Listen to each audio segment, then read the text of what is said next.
Chapter 797. At a suitable time, the whole family gathered around to make dumplings, which was a very romantic thing. Although they were not a family for the time being, the four of them sat around the stone table. On Li Yi's side were Miss Chun and Zheng Zimo, and Wan Ruoqing sat opposite him, talking and making dumplings. It was a happy and harmonious atmosphere. Miss Zheng didn't know how to make dumplings. Miss Chun was born in an official's family, and had always been the daughter of a rich family. She had never cooked before, but after watching Li Yi and Wan Ruoqing make a few, she soon became good at making dumplings. Wan Ruoqing's dumplings were naturally the most beautiful of the four. Every dumpling was almost exactly the same. Compared with the strange shape of Zheng Zimo's, it was like heaven and earth. Li Yi looked at the results on her table and sighed.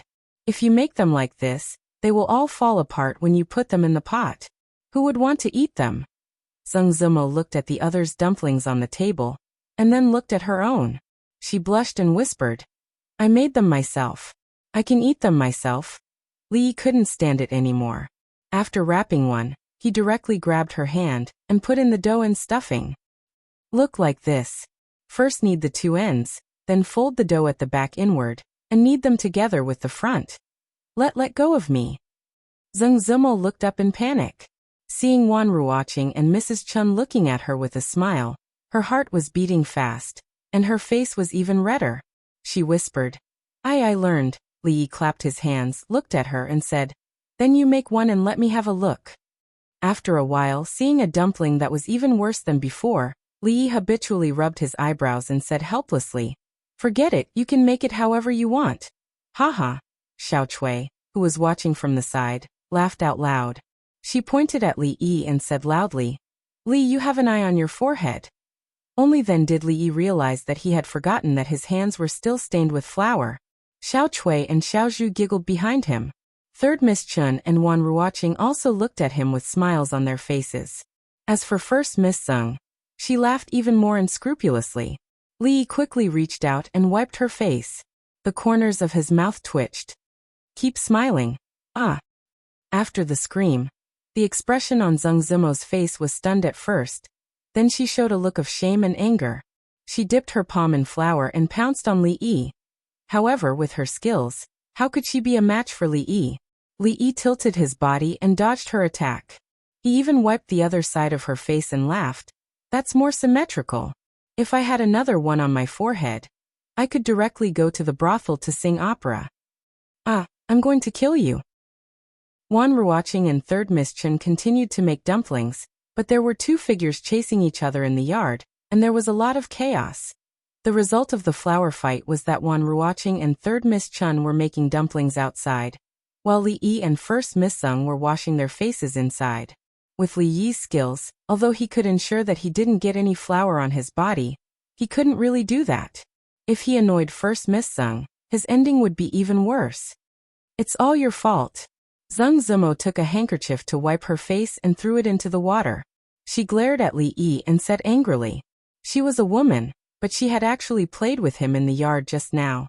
Sister Ruoqing was fine, because she was used to it. Mrs. Chen also saw it. Wasn't this a joke to her? Li Yi wet the handkerchief, wrung it out, and wiped his face. He was very sensible and didn't argue. That's mine." Zheng Zimo widened her eyes and pointed at the handkerchief in his hand. Thinking that this wasn't the first time, she waved her hand and said, "Forget it." Then she looked at Li Yi curiously and asked, "What's going on between you and Mrs. Chen?" Li Yi put down the handkerchief and stood up with a somewhat complicated expression. He sighed and said, "It's a long story. The matter wasn't complicated, but it was a bit difficult to talk about it. Although what happened 20 years ago wasn't caused by him, it had an inseparable relationship with him. Every time he thought about the current situation, he felt extremely uncomfortable." How? Zheng Zimo stood there in a daze. Her expression was a bit absent-minded as she murmured, "Mrs. Chun, she was a woman in the first place, so she could empathize with her. For a woman, this was such a cruel thing. 20 years ago, Madame Chen was about the same age as Xiao Chui, perhaps even 2 years younger than Xiao Chui. Now it had already been 20 years. To think that the extremely kind Madame Chen would actually have such an encounter. Her head full of white hair had actually turned white in just one night. Her eyes were a bit moist. She looked at Li Yi and suddenly felt a bit angry. You, Li Yi clarified. Not me. I didn't exist at that time. Zhengzimo gritted her teeth and said, You men are all the same. Using and then abandoning. Not a good thing. Li Yi shook his head and said, I'll say it again. Some men do like to use and then abandon, but they are them, and I am me. I will not use and then abandon. You are. I am not. Yes. Say it again. Yes. Slap. Li Yi slapped her butt. We'll talk about it later. Zhengzimo was stunned on the spot. A certain part of her body felt numb, but more of it was shame. Her pretty face was flushed, and even the roots of her ears were red. She looked up at Li Yi and said hatefully, Yes. Slap. Li Yi looked at her and asked again, Is it? Yes. Slap. Yes it is. Slap. Slap. Slap. No. The numb feeling came again and again. Her face was so red that it seemed like it was about to drip blood, and her voice was already sobbing. Slap. Another wave of numbness came. She raised her head and looked at Li Yi in disbelief. I already said it's not.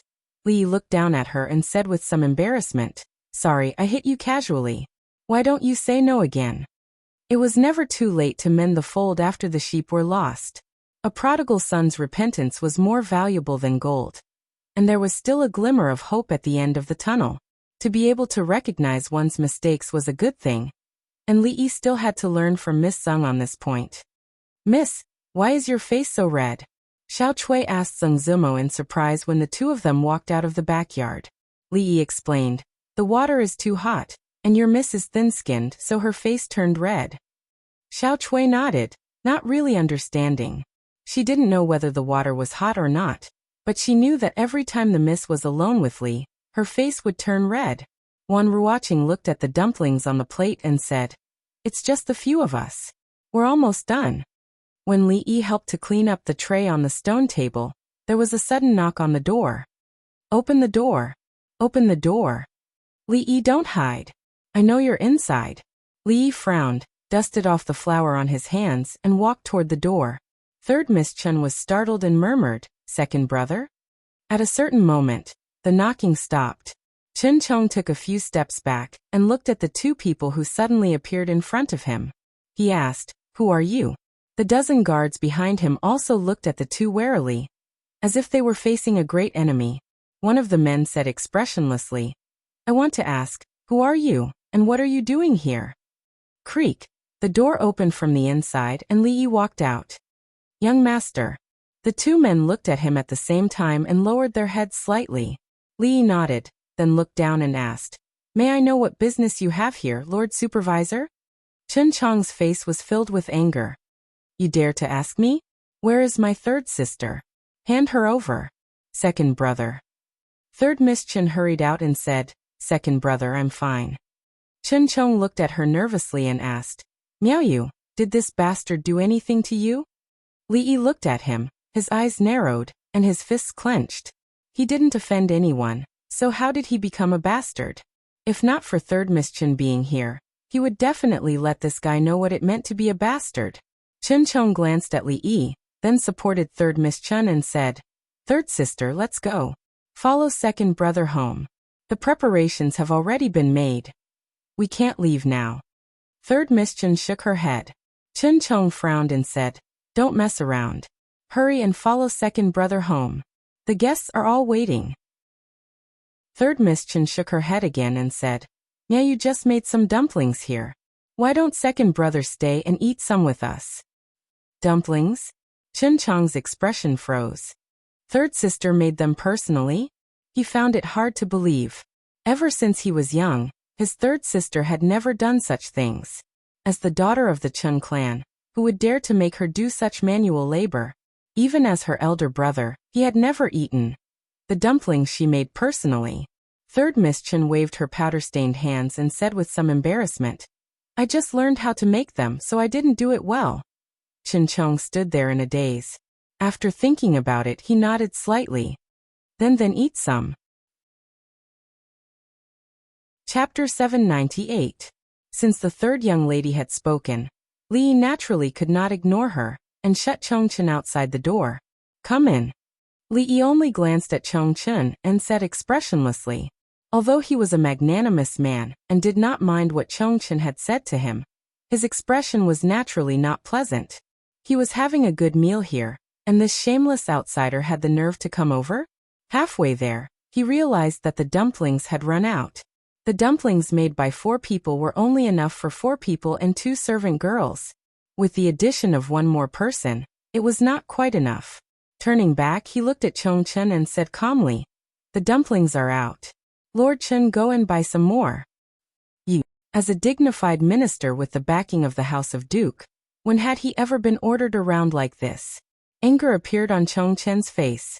He was about to flare up when the third young lady waved her hand and said with a smile, "I'll ask Xiao Air to buy some. She just bought some and knows the place." "Let me go." Chongqing shook his head. Third young lady had personally made the dumplings. How could the fillings bought by a servant girl compare to the ones he had bought? He was just dissatisfied with the rascal's attitude. After glaring at Li Yi, he strode out. The third young lady took a few steps forward and looked at the 2 girls. She said apologetically, "I am a guest and made the decision without permission. I hope Zuemo and Ruoqing will not take it to heart." No. Ruoqing shook her head and said with a smile, "It's just an extra pair of chopsticks." In Li Yi's view, this was not just an extra pair of chopsticks. Every time Qin Chong, this arrogant fellow, saw him, it was as if he was talking through his nostrils. This made him very uncomfortable. However, in terms of rank, a 5th-rank official was 4 ranks lower than him. Who gave him this confidence? If she saw him walking around in front of her, this meal would lose some of its flavor. However, he did not want to make things difficult for the third young lady, so he shook his head and walked to the kitchen. Although they were eating dumplings today, they couldn't just eat dumplings. Other than the main course, they had to stir-fry a dozen dishes and make some soup. Not far from Willow Lane, there was a food market. The people of the capital had seen people buying meat stuffing, but they had never seen a mighty group of more than 10 people. The person at the head of the group was dressed in luxurious clothing, and his expression was not angry but dignified. One look and you could tell that he was a high-ranking official. To arrange such a large group to come to the market was just to buy 2 tails of meat stuffing. Heavens, am I seeing things? That person just now seems to be Supervisor Chen. Which Supervisor Chen? There's another Chen informant. The one from Duke Chen's residence. Yesterday he brought a few dozen people to kick down the door of Ning Yuanho's residence. Impossible. What kind of status does he have? How could he come here to buy minced meat? How is it impossible? I saw him with my own eyes yesterday. As the crowd discussed, the butcher shop assistant was already leaning against a pillar in the shop. He couldn't stop himself from sliding down. Duke Chen, Supervisor Chen. These words were enough to make a commoner like him, who had never seen the world, go weak in the knees. Supervisor Chen naturally didn't know, and didn't care about the commotion on the street. At this moment, he was sitting around the table in the small courtyard. He asked with concern, "Miao Yu, you've packed so much. Are you tired? Do you want to rest for a while?" Zheng Zimo and Wan Ruoqing stood far away on the other side. They withdrew their gazes and looked at each other, seeing the surprise and confusion in each other's eyes. The person who was at Madame Chen's beck and call, asking about her well-being, was he really the current Supervisor Chen? However, when they thought about the fact that the one cooking in the kitchen was a 3rd-rank Dr. Jin Ziguang, a 5th-rank Supervisor Chen didn't mean much. There was another knock on the door. Xiao Chui and Xiao Zhu were busy in the kitchen.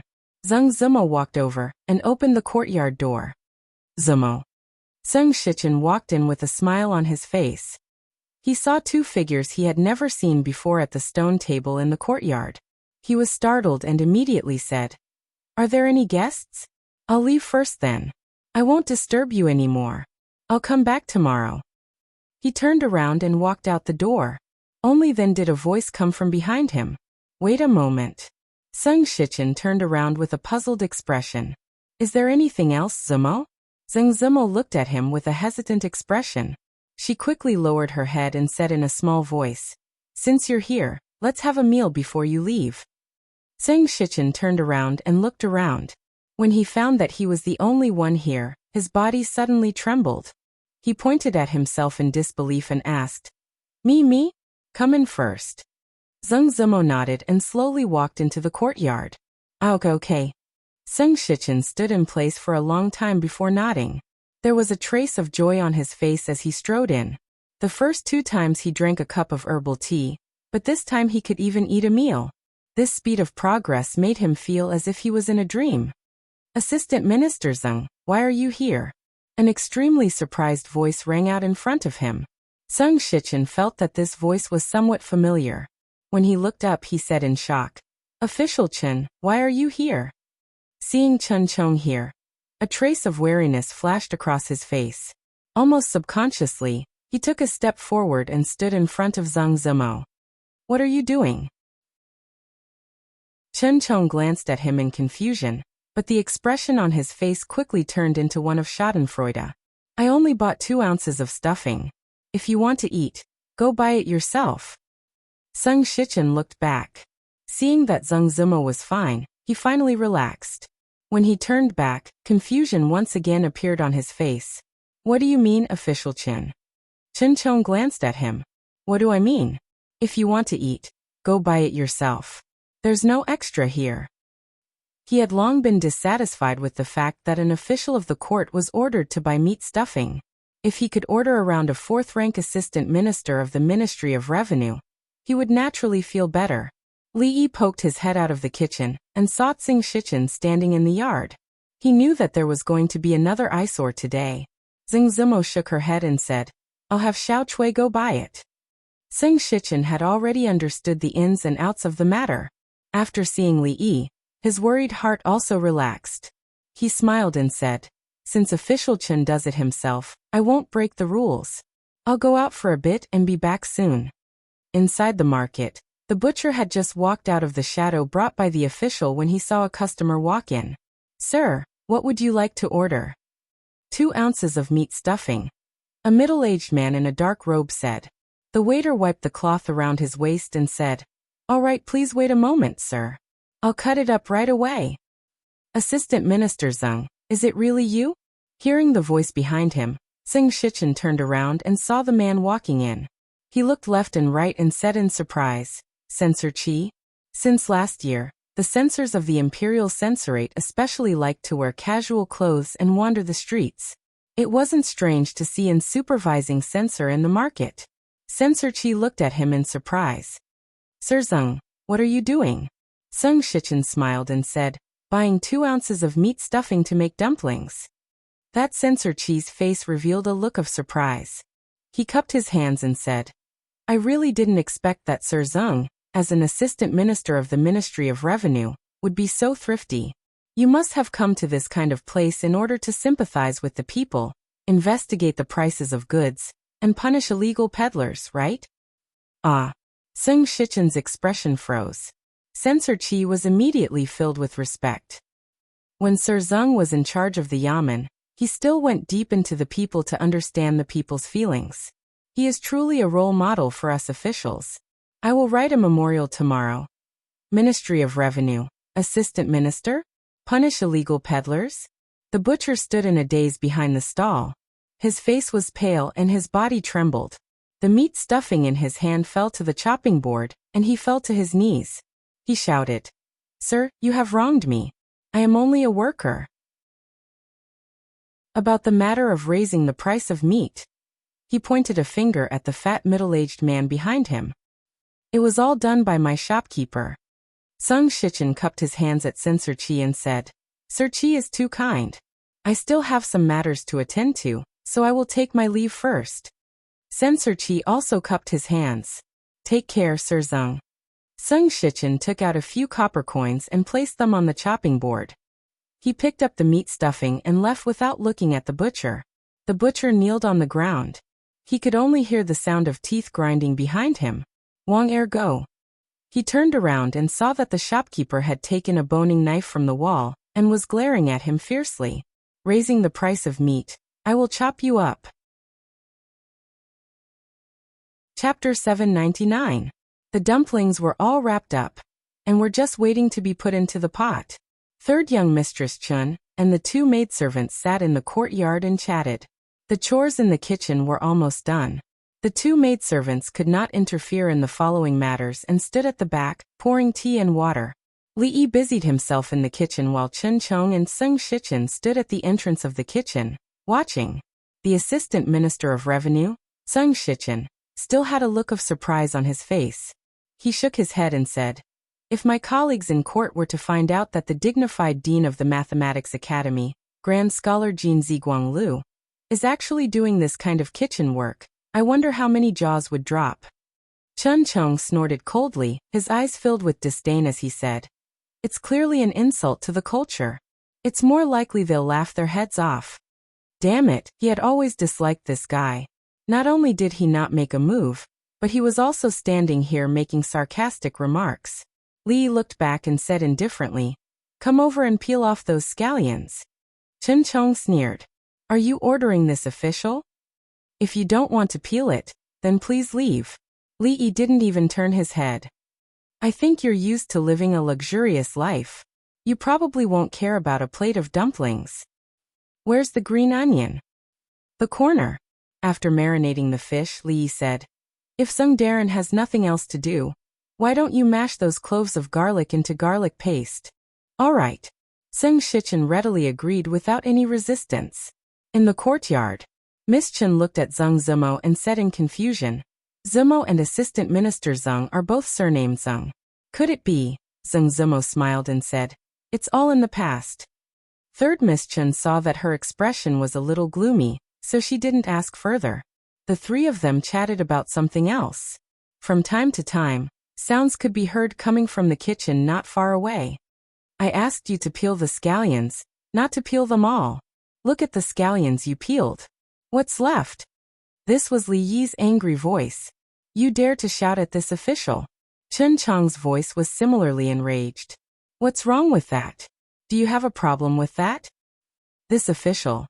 You have something to say, right? If you have something to say, go out and say it. Forget it, forget it.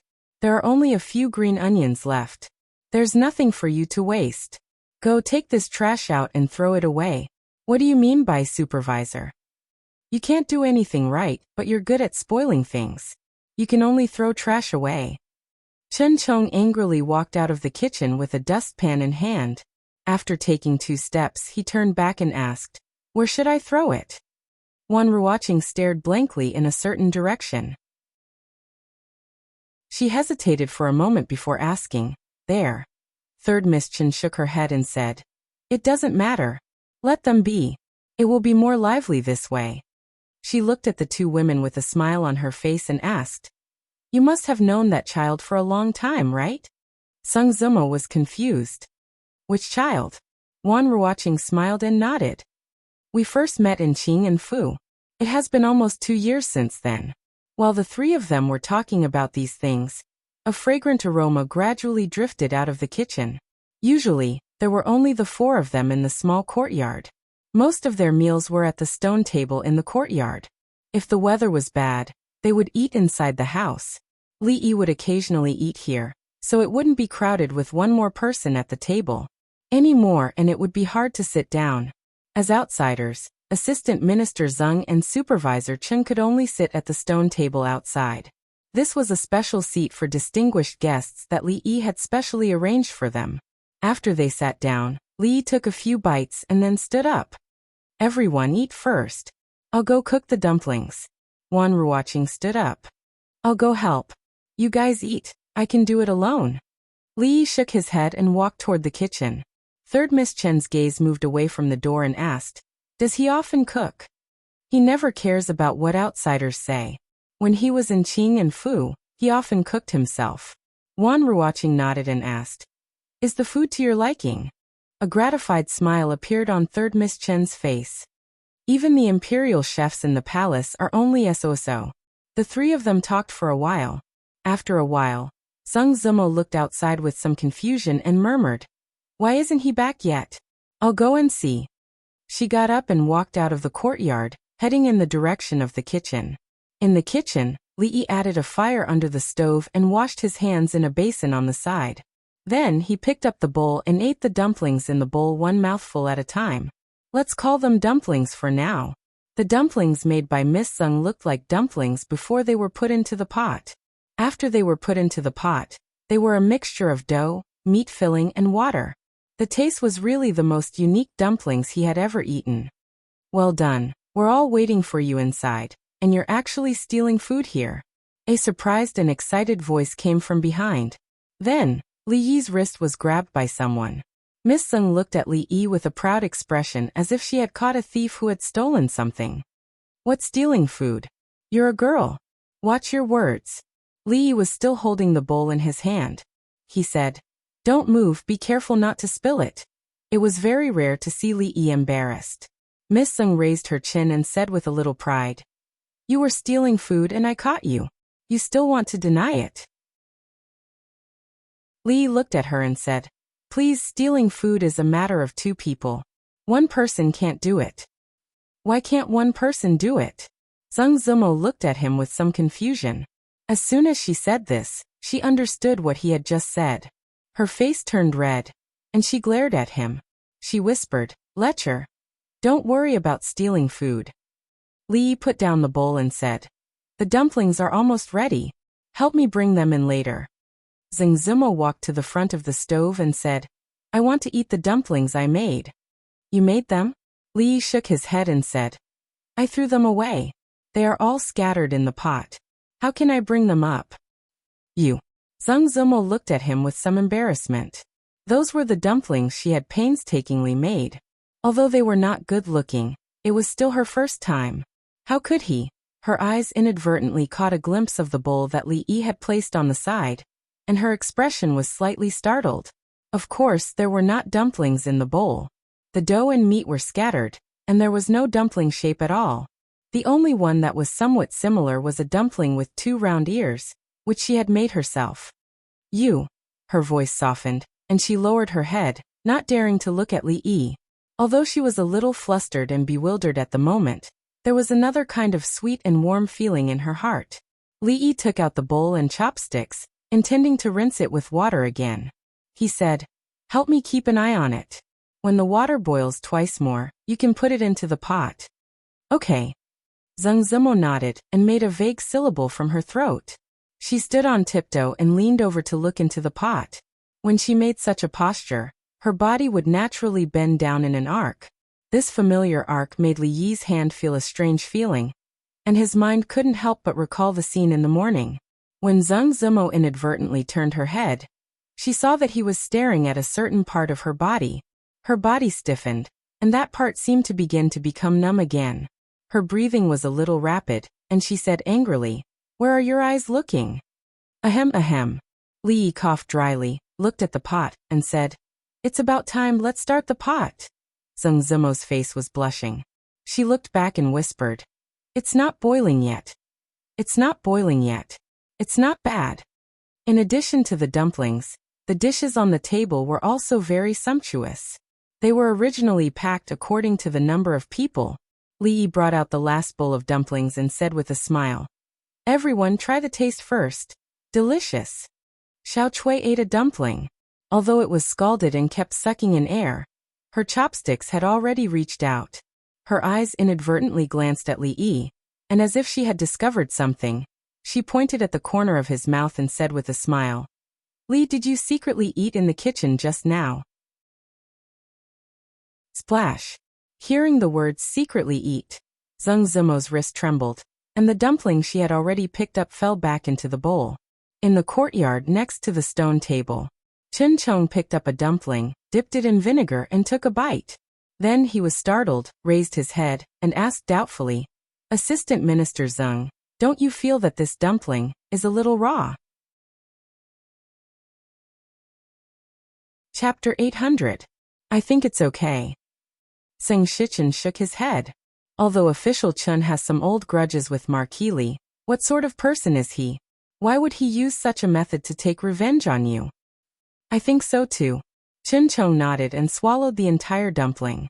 Seng Shichen smiled. He picked up a dumpling, a smile on his face.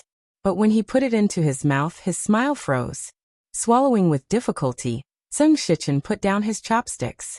He looked at Chen Chong and said, "Official Chen, this dumpling seems a little raw." A quarter of an hour later, the two returned to their original positions. Who would have thought that two high officials of the court would personally start a fire and boil water for a few half-cooked dumplings? "Official Chen, your face?" "Haha, Assistant Minister Zeng is not much better. Let him be, we'll talk after eating." Sung Shichen picked up a dumpling, dipped it in vinegar, and asked, "If I remember correctly, today should be third young Mrs. birthday. Why is Official Chen not at home? Why is he here?" Chen Chong ate the dumpling and said expressionlessly, "After he was released from office, Official Zeng did not return home. Was he observing the people, or," he looked into the room and said in astonishment, "could it be that Miss Zeng is Sir Tsung's illegitimate daughter, who was left behind by the common people? Speaking of which, why do I feel that between Sir Tsung and her, there is actually... Official Chen, if there is nothing important in the future, do not come here." Sung Shichen interrupted him. He looked at him and said, "If there is something, Official Chen is the minister of the imperial court, and is very busy. Why would he need to come to this small willow lane? Don't you think so?" Chen Chong put down his chopsticks, his eyes narrowing. "Assistant Minister Zeng, what do you mean?" Sung Shichen put down his chopsticks and met his gaze. I have a personal relationship with the former Assistant Minister of Justice, Zhao Guangyuan." The former Assistant Minister of the Ministry of Justice, Zhao Guangyuan, accepted bribes for personal gain, and is still imprisoned in the imperial prison. A dangerous light flashed in Chen Chong's eyes as he said in a low voice, "What does this have to do with what Lord Zeng said?" It's very normal for Lord Chen to not admit to this matter. After all, even Assistant Minister Zhao of the Ministry of Justice fell from power in a muddle-headed manner. He did not know that the person behind it was actually Lord Chen. Sung Shichen shook his head and said, "I have no other intentions in saying these words. I just want to tell Lord Chen." He looked into the room, and a hint of warmth flashed across his face. When he turned back, his eyes were cold. "Stay away from drunk ink." Chen Chong's eyes narrowed, and he said word by word, "Sung Shichen, are you threatening me?" "I don't dare." Sung Shichen's expression had already calmed down. He saluted and said, "Lord Chen has the House of High Dukes behind him. How would I dare to threaten Lord Chen? It's just that Zumo is the only descendant of my big brother in this world. I can't let anything happen to her. Although the Zeng family is small, if Lord Chen insists, the House of High Dukes will not be happy." "Your big brother, Sing Shiji?" Chen Chong glanced at him and murmured, "I see." He picked up his chopsticks again, shook his head and said, "Back then, I felt that you were more suitable to be an official than your big brother. Back then, the Zeng family was suppressed and ostracized by the former assistant minister of the Ministry of Revenue. Later, they were framed and their salaries were touched. The Zeng family's direct line of descent suffered. No wonder, no wonder. Later, the former assistant minister of the Ministry of Revenue was found by the imperial censorate to have accepted large amounts of bribes, and was sentenced to 500 miles of exile. I'm afraid this road to hell is more than 500 miles. Sung Shichen shook his head and said, "Only Assistant Minister Fong himself knows this." Chen Chong ate another dumpling and said casually, "The Intelligence Bureau has not found out about that matter. How did you know?" Sung Shichen smiled and did not speak. "I thought that Lord Zeng had relied on the support of the Cui family, and the King of Shu to climb from a small head of the Ministry of Revenue to where he is now. It seems that I have underestimated Lord Zeng." Chen Chong shook his head and picked up his chopsticks. "To express my apology, here, a dumpling to you." Sung Shichen also picked up his chopsticks and nodded. "Thank you, Lord Chen." The invisible confrontation between the two of them had been resolved by these two dumplings. For them, there were some things that did not need to be said. They had already reached a consensus on that dumpling. As Chen Chong ate the dumplings, his gaze would occasionally glance into the room. From here he could faintly see what was going on in the room. Although he could not clearly hear the contents of the conversation, he could still hear the occasional light laughter of the woman. Chen Chong's gaze paused on the face of the white-haired woman. She was currently smiling and talking to the woman beside her. This kind of smile. How long had it been since he had seen it on her face? Even when he held a birthday banquet for her every year that would shake the entire capital in terms of grandeur and grandeur. Even noble consort Chui's birthday banquet could not compare to it. He had never seen such a smile on her face. Of course, she often smiled, but that kind of smile made him feel even more sad. In the next moment, his gaze landed on the only young man in the room. Sung Shichen's gaze was also in the room, but it fell on the other woman. Back then, the little girl who only knew how to follow behind him and call him second uncle, had already grown into such a person. In the past, Big Brother often grumbled at him, complaining that he had spoiled her too much, causing his daughter to treat him, this second uncle, more than her father. However, it had been a whole 13 years since he had heard her call him second uncle. Sung Shichen sighed in his heart, his gaze also turning to that young man. Both of their gazes were extremely complicated. At a certain moment, when the two of them retracted their gazes met in the air. Some things are better left unsaid when there are so many people around. Sung Shichen finished the last dumpling and put down his chopsticks. Chun Chong picked up another dumpling. Assistant Minister Tsung, there is no harm in speaking. Lord Chun, what do you think are the chances of the King of Shu succeeding? Chun Chong's chopsticks were about to enter his mouth, but his body trembled when he heard this, and he put the dumpling back into the bowl. As both core members of the King of Shu's faction, it was very normal for the two of them to analyze the current situation and plan for the King of Shu. However, both of them knew that this time was completely different from the past. Chun Chong said in a low voice, when the King of Shu was in the capital, his actions had already bitterly disappointed countless supporters in the court. Those who were wavering probably also gave up on that idea. Sung Shichen continued. In the future, the School of Mathematics will definitely be heavily relied upon by the court. Minister Qin has said many times that the Ministry of Revenue should recruit more talents from the School of Mathematics. However, in the School of Mathematics, there is no one from the King of Shu's faction. The person in charge is Prince Jin. After the accounts were checked, the King of Shu and the Chui clan's power in the court was almost completely wiped out. Their arrangements over the decades were destroyed in a day.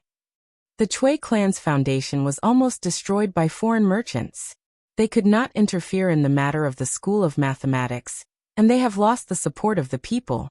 Prime Minister Qin's attitude has been ambiguous recently. The most frightening thing is His Majesty's attitude. The eldest princess is temporarily in charge of the court, and the King of Shu is not allowed to return to the capital for noble consort Chui's birthday. But if the King of Shu is defeated and a new emperor takes the throne, what will happen to the Chun clan and the Zheng clan in the future? The voices of the two of them became softer and softer, and their expressions became darker and darker. In the hall, Li brought over a bowl of longevity noodles that he had personally cooked. He smiled and said, "I wish you a happy birthday." This kind of birthday greeting was extremely hasty, but third Miss Chen's face was full of smiles. She took the small bowl from his hand and held his hand. She nodded and said, "Good, good."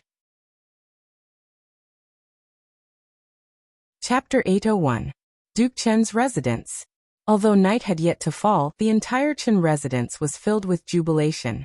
The residence was decorated with lanterns and colored banners.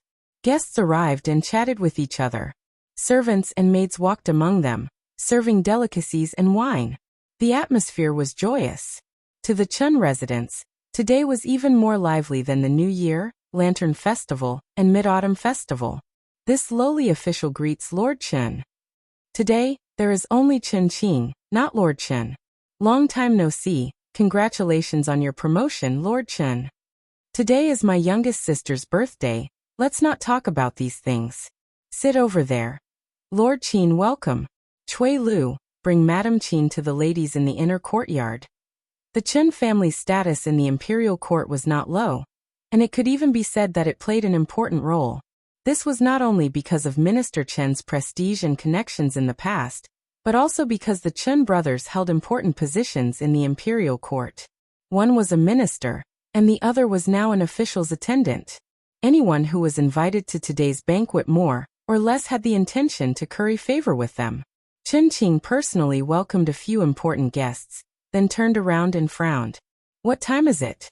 Why haven't third sister and second brother returned yet? A servant replied respectfully, Master, second master went out to fetch third miss a long time ago. I don't know why, but there has been no news yet. The banquet is about to begin. Send someone out to take a look. Yes. Chen Qing gave an order, and the servant immediately retreated and ran out of the mansion. In Willow Alley, third Miss Chen walked out of the courtyard and smiled at the two girls. I still have to thank you for your hospitality today. Sorry for the trouble. Wan Ruoqing bowed slightly and said, You are too polite. It is just a simple meal. Although it is simple, it is better than all the luxurious clothes and food. Third Miss Chen looked at Li Yi, who was standing at the back. After a long time she said, It is getting late. We have disturbed you for so long. We should go back. Be careful. Chen Chong helped her down the stairs and looked back at Li Yi. His brows were still furrowed, but there was no longer the intense hostility from before. Drunk ink, I'm going back too. Sung Shichen smiled, then turned and walked towards the entrance of the alley. When this assistant minister of the Ministry of Revenue and Minister Chen parted ways at the mouth of the alley, they looked at each other again. After exchanging some information, they got into their respective carriages. In the courtyard, Li Yi and Zheng Zimo sat on either side of a stone table. Seeing this third young lady again today made his heart feel uneasy again. The Chen family had always been the most solid force of the King of Shu's faction. It was also a force that he and the eldest princess could not avoid in the future. However, the Chen family was different from the Cui family, the Yu family and the Qin family. The Li family owed third Miss Chen too much. Since ancient times, conflicts between factions had always been cold-blooded and heartless. However, if they really used unscrupulous means to achieve their goals and caused her to suffer even a little more harm, even if their ultimate goal was achieved, they would never be able to live in peace for the rest of their lives. This matter needed to be discussed at length. Sung Zimo put a cup of tea on the table in front of him, looked at him and said softly, Are you still thinking about Mrs. Chen? Li took a sip of tea and nodded slightly. She thought about it and said, This matter is not your fault. Li shook his head. But it is still related to me. Fang's head had poked in twice from outside. Li looked up and said, It's getting late, she nodded. Well, you can go back. I have a lot of things to do in the next few days. I may not have much time to come. Rui's due date was less than 3 months. Li did not intend to let the old lady and the other women take her to pray for Buddha's blessing all day. After a pause he said, If there is anything urgent, send someone to find me. The new house is not far from here. You should know where it is, right? Then, wait a minute. She was stunned and hesitated for a moment. Then she turned around and walked quickly back to the room. Soon she came out and handed something to Li Yi saying, It's not good. It's not as good as Sister Ruoqing. If you don't like it, throw it away. Li looked at the baby clothes in his hand. It was indeed not as good as the one made by Ruoqing, but compared with the one she made before, it was like heaven and earth. Her needlework was just like her culinary skills. It was incredible that she could make such great progress in such a short period of time. It was enough to guess how much effort she had put into this area these days. Let me see. Li grabbed her left hand, and sure enough, there were quite a few dark red spots on her white, jade-like fingers. This time she did not struggle. Seeing his slightly distressed expression, a smile appeared on her face. The dull pain in her hand did not hurt so much. At the door of the room in the back, a figure had come out. Seeing the situation in the courtyard, he slowly retreated. Li was a little touched and angry. He sighed and said, Don't be so silly in the future. She shook her head and said, It's never wrong to learn more things. Besides, in the future, I have to do a few things for my child. That's true. Li nodded and said, But you have to be careful. No one is like you, hurting your hand when making clothes. Anyway, it's still early. If you do it slowly, there will be a lot of clothes. It will save me the trouble of buying them outside. She slightly lowered her head, feeling a little disappointed. Yes, the only thing she could do was to sew a few small clothes for him and Miss Lu's child. She subconsciously wanted to withdraw her hand from Li Yi's hand, but he held it even tighter. Li Yi looked down at her and asked, "Do you want to have a son or a daughter?" "I think a daughter is better, but it's not up to us. When the time comes, it still depends on luck." Hearing this, her body trembled, and then her face immediately turned red. She struggled even harder to break free from Li Yi's hand. Who wants to have a child with you?" Li Yi could only see the back of a panicked fleeing figure. He said helplessly, "Why are you running?" In the future, not now." Some things were vague. It would indeed save a lot of trouble if it was not said or poked through the layer of paper. But this was very unfair to her. As a man, he was a little less responsible. The timing was not very right. But in the coming days, he had a lot of things to do. It would be difficult for them to meet again. Li thought for a long time and still felt that it was better to say these words. "Miss, why are you covered in the blanket? Is it very cold?" Inside the room, Xiao Chui stood in front of the bed and looked at the figure who was curled up in the blanket. She listened carefully and heard a low sobbing sound coming from under the quilt. "Miss, are you crying?" Panic immediately appeared on her face, and she said anxiously, "Did Li bully you?" "Miss, don't cry.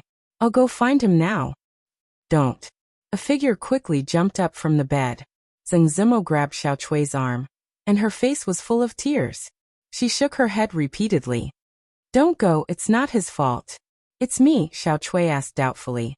"But miss, why are you crying?" Because. She looked out of the window in a daze, then held Xiao Chui in her arms and whispered, "Because today's dumplings are too delicious."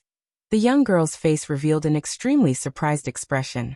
She cried like this because the dumplings were delicious. In the past 10 years, she had never realized that the young miss actually liked to eat dumplings so much. In the courtyard, a figure sat at the stone table in a daze, looking at the full moon that had already risen into the sky. There was a smile on his face, and his clear eyes were like a pool of green water, but there were sparkles flashing in them. Feng sat in the carriage and looked back at the carriage. He sighed and said, "Son-in-law, you're so wise. It's too troublesome to have a boy and have to raise him up to marry him. I also think it's better to have a daughter." Chapter 802. Husband, you came back a little later than usual today. In the room, candlelight flickered. Li Yi moved the wooden basin away, helped Rui dry her feet, and covered her with the quilt. Then he said, "I was indeed delayed by something today." He roughly told Rui what had happened that day. Rui leaned against the headboard and curled her feet under the quilt. She said, "Speaking of which, I haven't seen Mrs. Chun for a long time." Li Yi sighed. He didn't know what to say for a while. "I'm just a woman. I shouldn't say anything." Rui looked at him and said, "But I think that in the future, no matter what happens to the Li family and the Chun family, we must treat Mrs. Chun well." Li nodded. The complexity of this matter couldn't be explained in a few words. He gently picked up Rui, laid her on the bed, and covered her with the quilt. He said, "It's getting late. Go to bed early, my wife." Rui nodded and closed her eyes obediently. "Good night, husband." "Good night."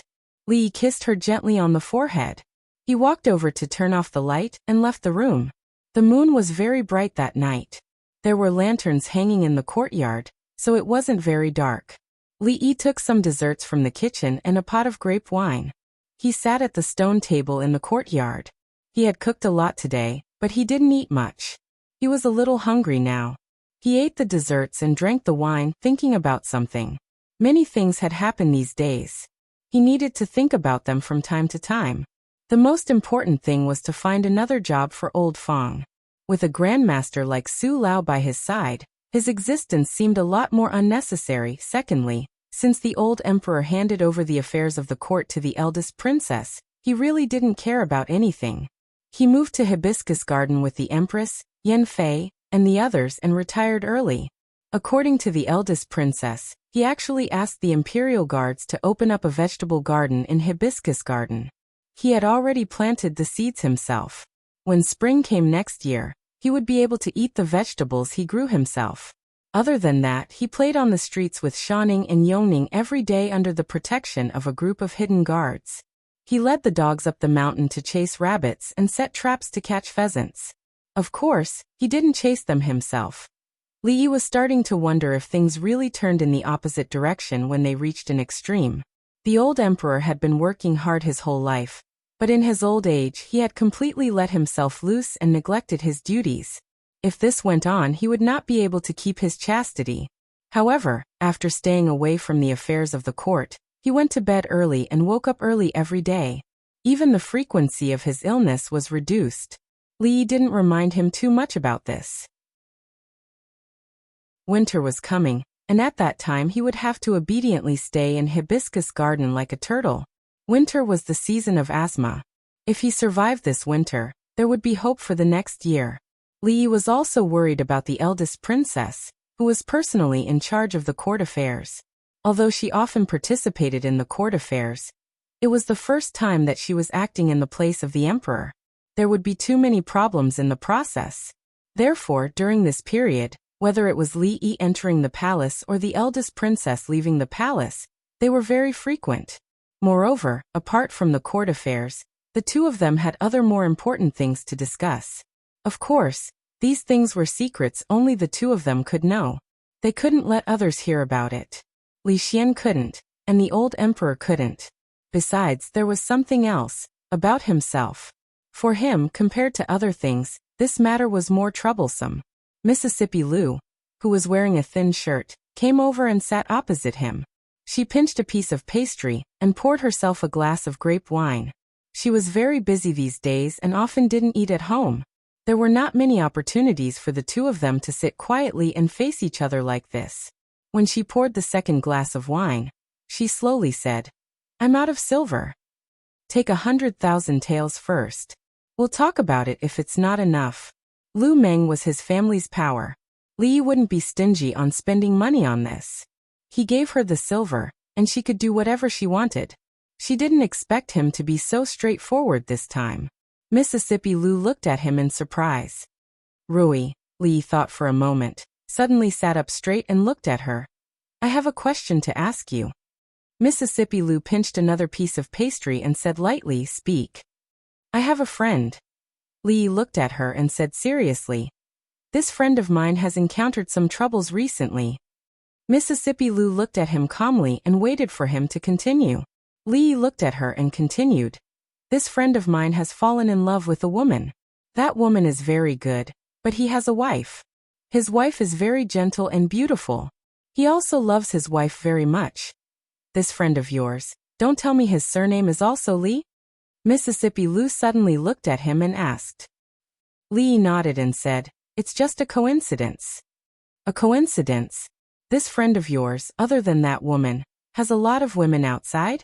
Li Yi thought for a moment and counted with his fingers under the stone table. He shook his head and said, "Not a lot. It's also a coincidence that this friend of yours, other than his wife, has a powerful and beautiful wife's sister and a lovely servant girl?" Li Yi shook his head. "Haha, how can there be so many coincidences? Whose coincidences are they?" Mississippi Lu lowered her head and poured another cup of wine. She asked, "Are there any other questions?" "None." Li Yi stood up and turned to walk 2 steps. He then turned back and said, "The night is cold. Don't sit for too long. Rest early." Morning Dew Hall. After His Majesty left the palace, although Her Highness the eldest princess had been acting as the court's administrator, she did not live in the Hall of Diligent Government.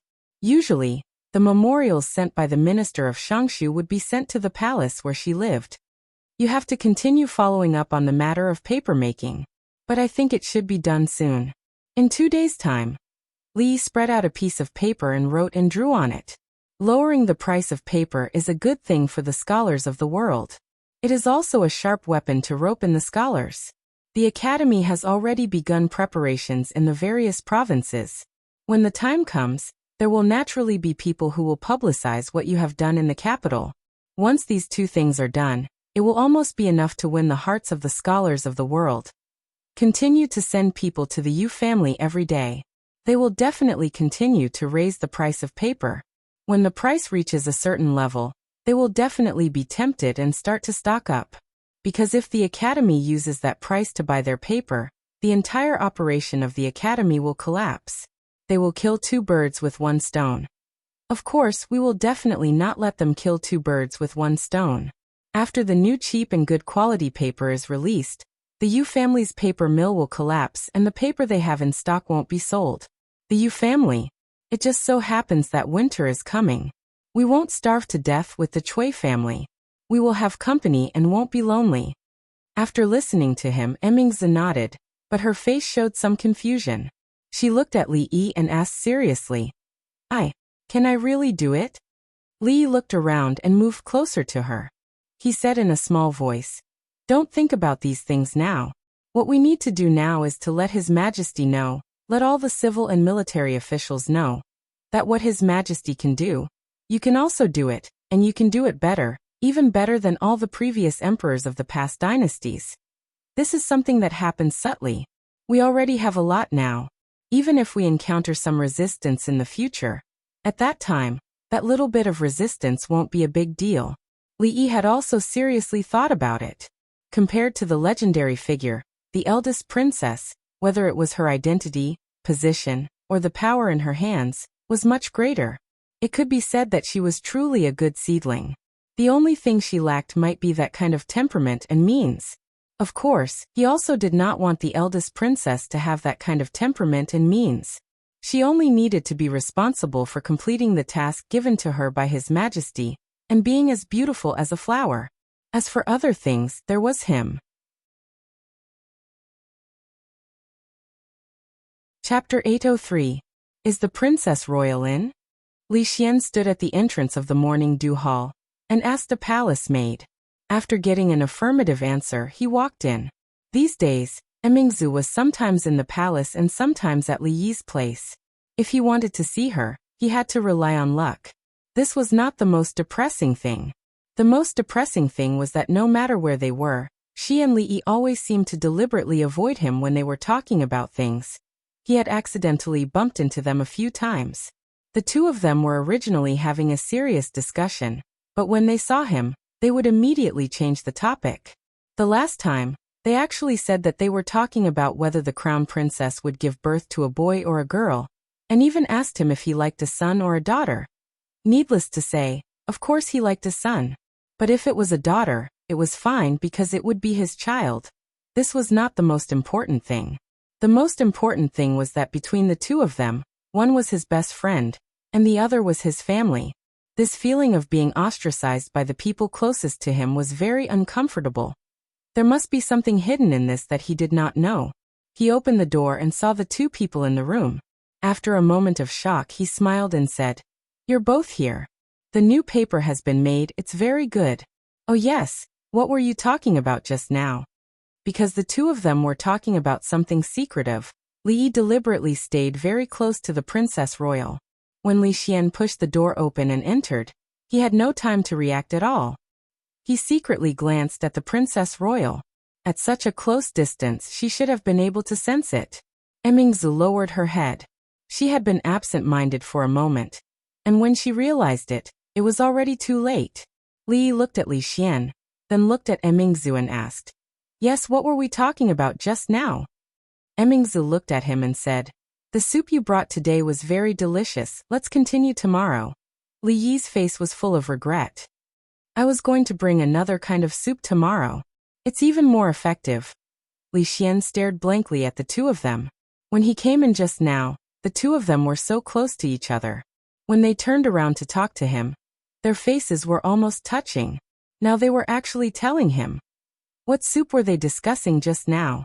What kind of soup did they need to stand so close to each other? The two of them had been behaving strangely lately. They had been hiding together all day, a man and a woman alone, cheating on each other, a man and a woman together in a room, acting sneakily, and not letting him know what they were discussing. There was definitely nothing good about it. "Why are you asking so many questions?" Li glanced at him. "Just now, what did you say about the paper creation?" "No, you have to make it clear to me today." Li Xian didn't seem to be so easy to fool this time. He looked at the two of them with a sullen face. Originally, it was a matter of the three of them together. Suddenly one day he was pushed out. The three heroes of the capital had become the two heroes of the capital. This kind of feeling could not be understood unless one experienced it personally. This Li looked at him. He didn't know what to say. Of course, it was impossible to tell the truth. This was no small matter. Even Li Xian couldn't know about it. He couldn't even think about it in that direction. This reason was not easy to come up with in Li Xian's mind. He couldn't help but think about the various states between Li Yi and Emingzu over the past few days. Or rather, signs as well as their intimate appearance when he came in just now. At this moment, Li Yi and Emingzu seemed to have thought of something. One of them was stuttering, and the other was lowering her head in silence. A thought flashed through his mind. Could it be? He looked at the two of them suspiciously. Li Yi's heart skipped a beat. He couldn't have guessed this kind of thing. Mingzhu's face also showed a trace of unnaturalness. Li Yi's nervousness and Mingzhu's panic naturally didn't escape Li Xian's eyes. Seeing this scene, his heart was almost certain of his guess. He blurted out. Could it be, there's something going on between the two of you? Ah. Li Yi's expression froze. What? Mingzhu raised her head to look at Li Xian. Still pretending, still pretending? Li Xian looked at the two of them with a face full of agitation. He had an expression that said, "Stop pretending. I knew it. There's definitely something going on between the two of you." Li looked at him in a daze. "No, you. When we were in Qing'an Prefecture, I knew that the two of you sooner or later. Don't mess around. Have you settled your wife? Have you settled your sister-in-law?" I've settled those two. And Uncle Huang. Emingzu is the eldest princess. It's difficult to settle the etiquette." Li Yi had never seen Li Xian so agitated. He couldn't even get a word in. Then he thought of something. He didn't have many opportunities to meet with the eldest princess, and he also had to be on guard against Li Xian at all times. What could he do to get past this hurdle and make him pay more attention in the future, so that he wouldn't be so reckless? It seemed like there really was. So he held the eldest princess's hand and sighed. His face showed helplessness. "You also know that Emingzu is the eldest princess." He looked at Li Xian. His expression was slightly gloomy. "So, if we want to be together, it's as difficult as ascending to heaven," Li Xian hurriedly said. "Don't be discouraged. You don't look like someone who gives up easily. Let's think of a way together. It should be possible." Li Yi's tone was sad. "So, we can only be together for such a short period of time when we are discussing politics." Although it was hard to lie to him like this, he didn't have any conscience. But it was better than letting him know the truth. A white lie was worth forgiving. The eldest princess also understood his intention at this moment. She quietly let him hold her hand. In Li Xian's view, this was a kind of floating and sinking according to the man. Otherwise, with Mingzhu's temper, she would only hold a man's hand. It was impossible for her to hold his hand. "I know. It's not easy for you. I'll leave now." Li Xian nodded fiercely to show that he understood. He turned and walked outside without any hesitation. "Forget it. I still have business today." Li Yi grabbed his arm and pulled him back. He asked, "You just said that the paper has been made?" Li Xian looked at them again and then said, "It has been dried. The quality is really high and the cost is so low. Once it is launched, the Academy's problem can be solved."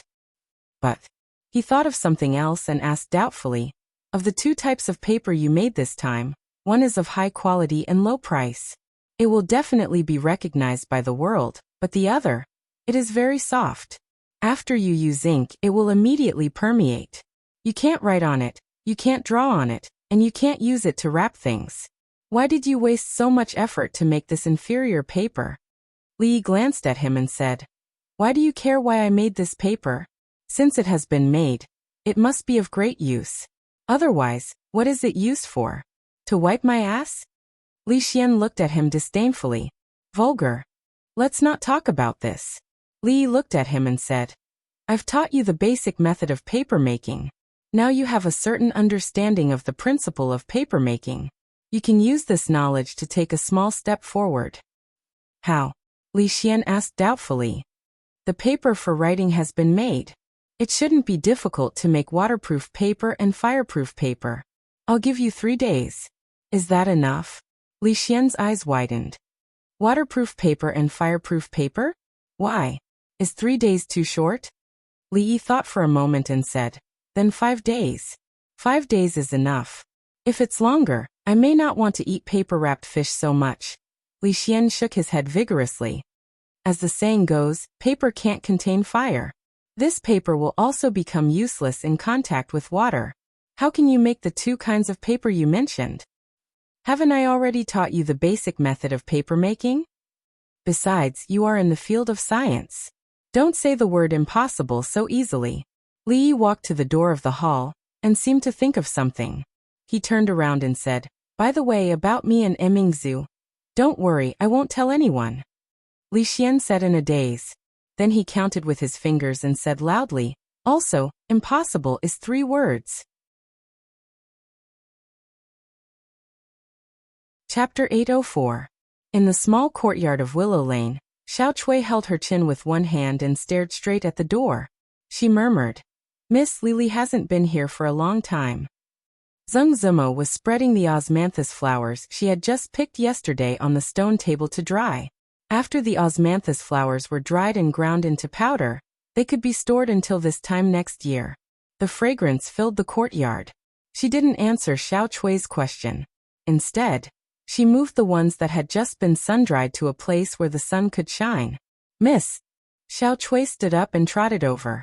She asked, Miss, why aren't you in a hurry? What's the hurry? Zheng Zimo glanced at her and sat back down at the stone table. Why isn't Li Li here yet? The servant girl only felt that her young miss was really silly. She anxiously said, Did you 2 quarrel? Otherwise, why hasn't young Master Li come here for so long?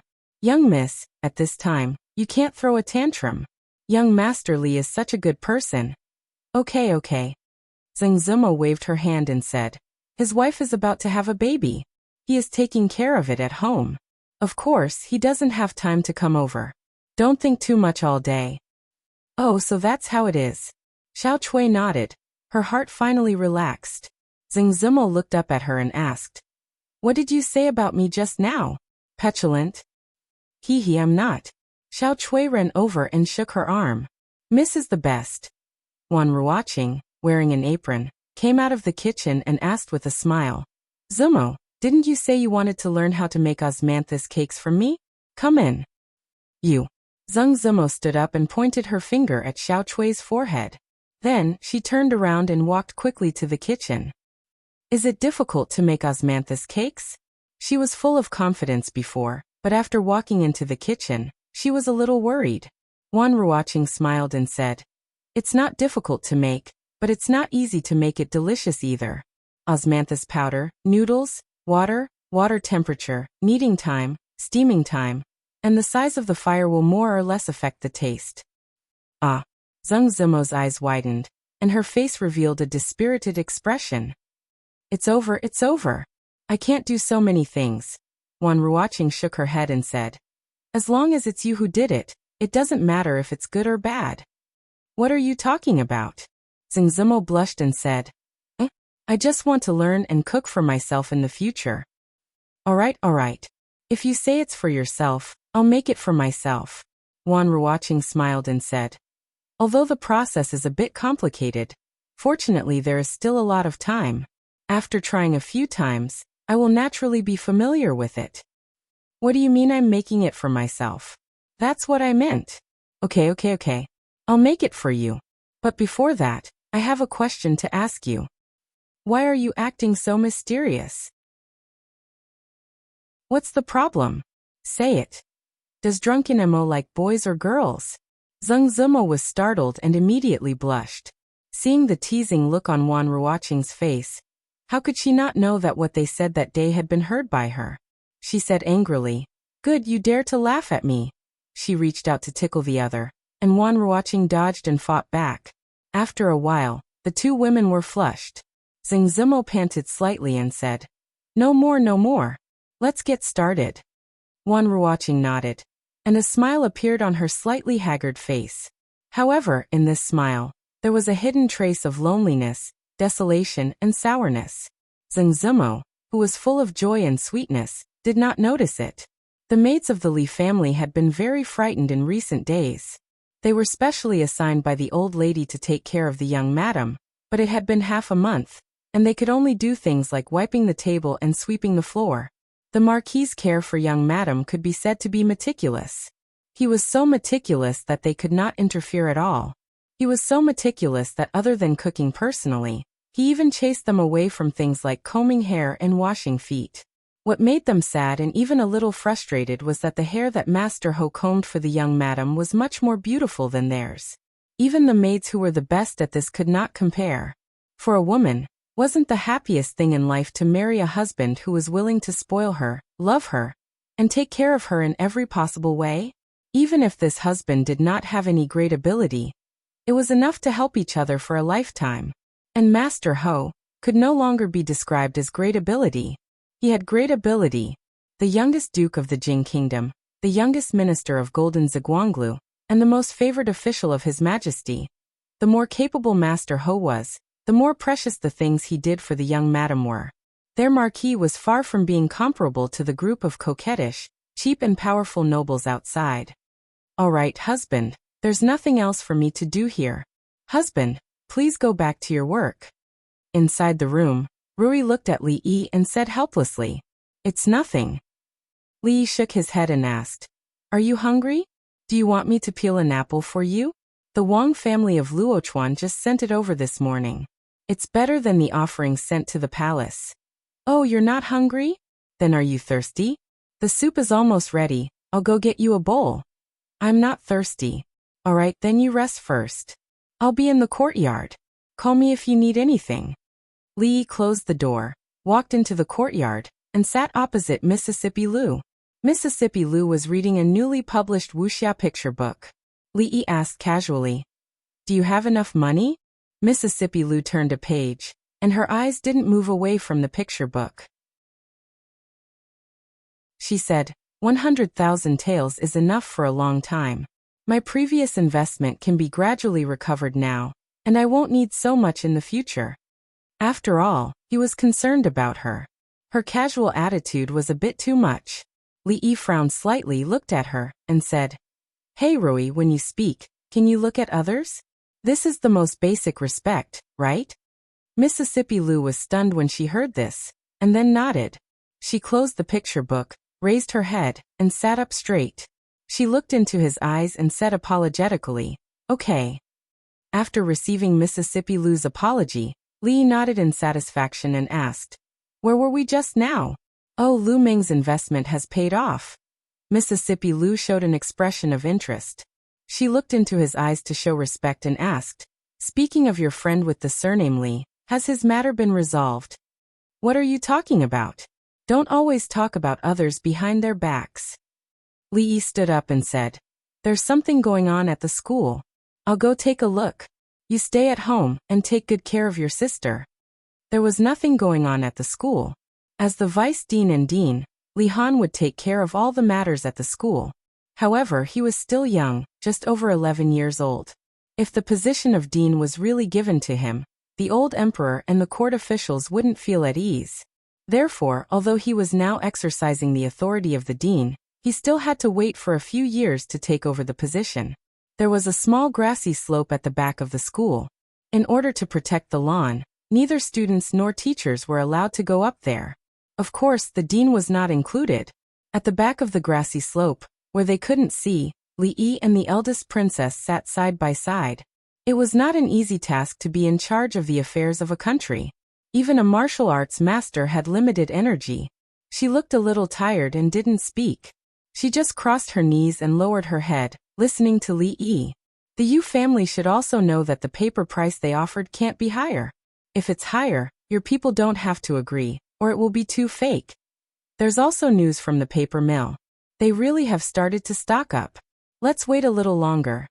The word live that I told you last time. Li Yi only said a few words before he felt a slight weight on his shoulder. He turned his head and saw the eldest princess leaning on his shoulder. She had actually fallen asleep. Li Yi stared blankly for a moment, then sighed softly. It seemed that she was really tired. Whether this kind of life was good or bad for her, he didn't know. He didn't move again and let her lean on him. He looked at the sparkling lake in the distance and thought about something else.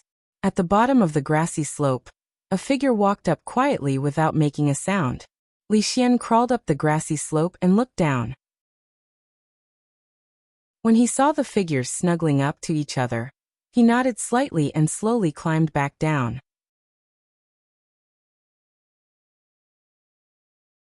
Chapter 805. The Academy of Sciences really can't make waterproof and fireproof paper. Li Xian looked a little haggard. It was obvious that he had been thinking about this matter for the past few days. It seemed that he really had no clue. Otherwise, he wouldn't have given up so quickly. If you can't make it, then forget it. At most, I won't eat paper-wrapped fish anymore. Li Yi shook his head and said, Emingzu is very busy these days. Keep a close eye on the paper mill, especially the method of making paper. Don't leak it. Also help to take care of the people from the princess's residence. Li Xian nodded and said, Don't worry, I'm watching. Speaking of Emingzu, Li Xian turned to look at him and hesitated for a moment before saying, I know it's not easy for you, but Emingzu is tired enough dealing with political affairs. You should control yourself and take care of your health. Li looked at him in surprise and asked, What should we control? Anyway, just control yourself. Look at how tired she is. Watching Li Xian turn to leave, Li shook his head and murmured, Strange. Fearing that he would forget, he reminded him again. Insist on visiting the Yu family. Got it. Li Xian waved to the back and walked out of the gate. The Yu mansion. A steward of the Yu mansion said to the middle-aged official sitting on the chair with a bitter smile. Sir, it's really not that we don't want to help. It's just that the paper mill of the Yu family just received a few big orders before the new year. We really can't spare any extra people. The middle-aged official thought for a moment and said again. If the Yu family is willing to provide this batch of paper to the academy first, the price can be increased by 1 liter. The steward looked embarrassed. He thought for a moment and said, Sir, please wait for a moment. I'll go and inform the master first. Not long after, Ningyu and Ho Dingfeng personally saw the official of the princess's residence out and said, Sir, rest assured that what the princess is doing is good for the country and the people. The Yu family is also doing our part for the country. Thank you very much, Marquis. I will take my leave first. Farewell. Seeing the official leave, a strange smile appeared on Yu Dingfeng's face, and he walked back into the mansion. Father, are we going to agree to the princess just like that? A young man came from afar and followed him. He asked anxiously, How are we going to explain this to the Cui family and the king of Shu? What do you know? Yu Dingfeng glanced at him and said, The demand for paper in the academy is so large that no one but the Yu family can afford it. Since they are offering such a high price, why don't we do it? If this large sum of money is used on this, I want to see how their academy will operate in the future. If their academy can't continue and we get the money for nothing, not only will noble consort Cui not blame us, but this matter will also be a great merit. The young man was startled for a moment before a look of reverence appeared on his face. Father is wise. Yu Dingfeng waved his hand and said, All right, stop flattering me. Tell me what's the matter. Nothing can be hidden from father. The young man smiled embarrassedly and said, Third brother has been reflecting on himself in his room for half a month. Mother sent me to ask when. Don't mention that bastard to me. Hearing him mention this matter, Yu Dingfeng's face was filled with rage. If it weren't for that blind bastard provoking that person from the Chen family, that madman Chen Chong wouldn't have come knocking on their residence to denounce them. The Yu family had paid a heavy price to settle this matter, and even now, he still felt his heart ache when he thought about it. I said 1 month, so it's 1 month. Not a day less, not even an hour less. Yu Dingfeng said with a sullen face. He then asked, Have you found the prostitute from that day? The young man lowered his head and said, Not yet. When I found the brothel, I heard that she redeemed herself on the same day and left. As for where she went, I don't know. Yu Dingfeng's face became even more sullen. Even now, if he still did not know that the Yu family had been schemed against, he would not be fit to be the head of the Yu family. Half a month ago, after listening to the bodyguard's detailed account of what had happened that day, he realized that the appearance of that woman and the words she had said were all meant to lead that unfilial son into a conflict with that person from the Chen family. That was why Chen Chong had come knocking on their door. It was clear that someone had schemed against the Yu family from behind. Although he did not know who the mastermind was, he had to settle this score with the Chen family sooner or later. Originally, after knowing the identity of the other woman in the cloth shop that day, he still had many misgivings. After all, the youngest golden Ziguanglu of all the dynasties was not a person who was easy to get along with. Fortunately, after so much time had passed, that person had not made any moves. Perhaps he had already forgotten about this matter? Yes, he must have forgotten about it. When Li Yi walked out of the school of mathematics, Li Xian chased after him and asked after listening to him, "Has the Yu family agreed?" Li Xian nodded and said, "They just agreed. Should we release that paper now?" "No hurry." Li Yi waved his hand and said, "Let them stock up more goods first." Originally, there was only a small grudge with the Yu family, but it had been half a month, and with the interest, the small grudge had long become a big one. Bullying Mingzhu and Zue Mo only made them lose money, which was not a big deal. After all, although the money was gone, at least the people were still there. When passing by a brothel, he asked Su to stop the carriage. This brothel was the core of all the brothels in the capital. Usually, all the matters of the brothel would be gathered here. If Ruoqing was not in Willow Lane, she would be here most of the time. "County Marquis Li?" When walking into the brothel, a voice came from behind. Li Yi turned his head and looked at the middle-aged man who came in from outside. The middle-aged man in luxurious clothes took 2 steps forward, smiled and said, "It's really County Marquis Li." Li Yi's eyes swept over the man behind the middle-aged man. Then he looked at him in confusion and asked, "You are?" "I'm Qin He." The middle-aged man smiled and said, "Prime Minister Qin is my father." Li Yi made an obeisance with one hand in the other before his chest. "So it's Lord Qin." "You flatter me," the middle-aged man said with a smile. "I'm the 5th child in the family, and I have no official position. I'm just an ordinary man." "County Marquis Li, you also come to the brothel to watch the show?" "I'm just watching." Li Yi smiled and asked casually, "I wonder what show Lord Qin is watching this time?" "The Orphan of Zhao." Lord Qin smiled and said, "This show is really good. I don't know who wrote it. It's the 3rd time I've watched it." Li Yi said in surprise. It turns out that Lord Qin likes to watch this kind of show of enduring revenge.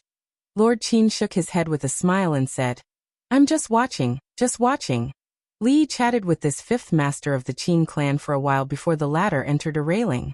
Li Yi stood outside for a moment before withdrawing his gaze and walking towards the small building inside with familiarity. Inside the small building, there were several women busy. Seeing Li Yi come in, they hurriedly got up and saluted. "Young master, are you looking for Miss Ruoqing? She's upstairs." Li Yi nodded to them with a smile, walked up the stairs, and gently knocked on the door of a room. "Come in." When Li Yi pushed the door open and entered, Wan Ruoqing was writing something at the desk. Without raising her head, she said softly, "Recently there have been 2 new shows, and the repertoire needs to be rearranged. The costumes should be ready soon, and I'll go and urge them tomorrow. The 2 brothels in the east of the city are a little understaffed and need to be transferred. You're here." There was no sound coming from the door. She raised her head and glanced at it. After a moment of surprise, she immediately stood up. Li Yi walked over slowly and said, "You don't have to personally arrange these trivial matters. The people below can also do it." Wan Ruoqing smiled and said, "I have nothing to do, so I'll just do what I can." "How many times have you said it, but you've never listened?" Li Yi looked at her, shook his head and said helplessly. When talking to her, she had always been so gentle and soft. She was truly a woman as gentle as water. No matter how impetuous he was, he could quickly calm down after spending a short time with her. When he passed by here, he came to see her and talked about some things about the brothels. He didn't know how many times he had told her to rest more and not to be too tired. Then he refused her offer to send him downstairs and left. Above the small building, a gentle gaze, through the window, watched him walk out of the brothel, and stopped at the place where his figure disappeared. The figure leaned against the window and stared blankly, until the sky darkened.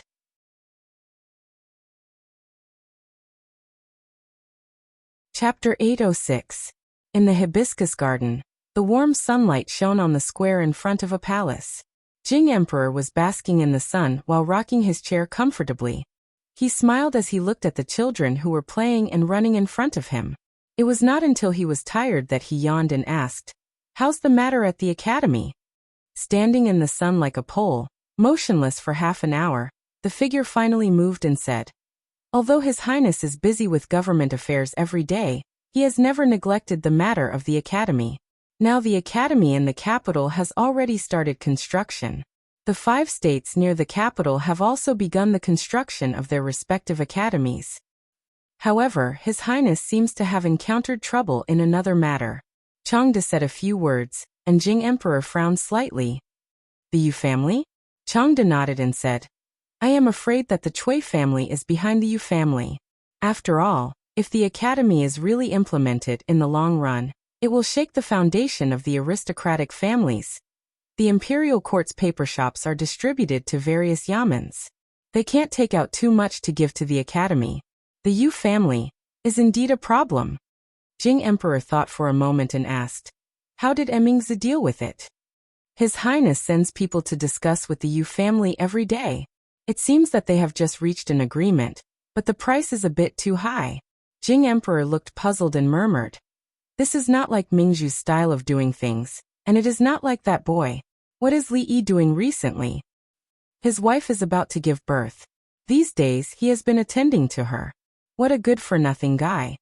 Jing Emperor waved his hand and said, "The scenery in the hibiscus garden is pleasant, and the weather is good today.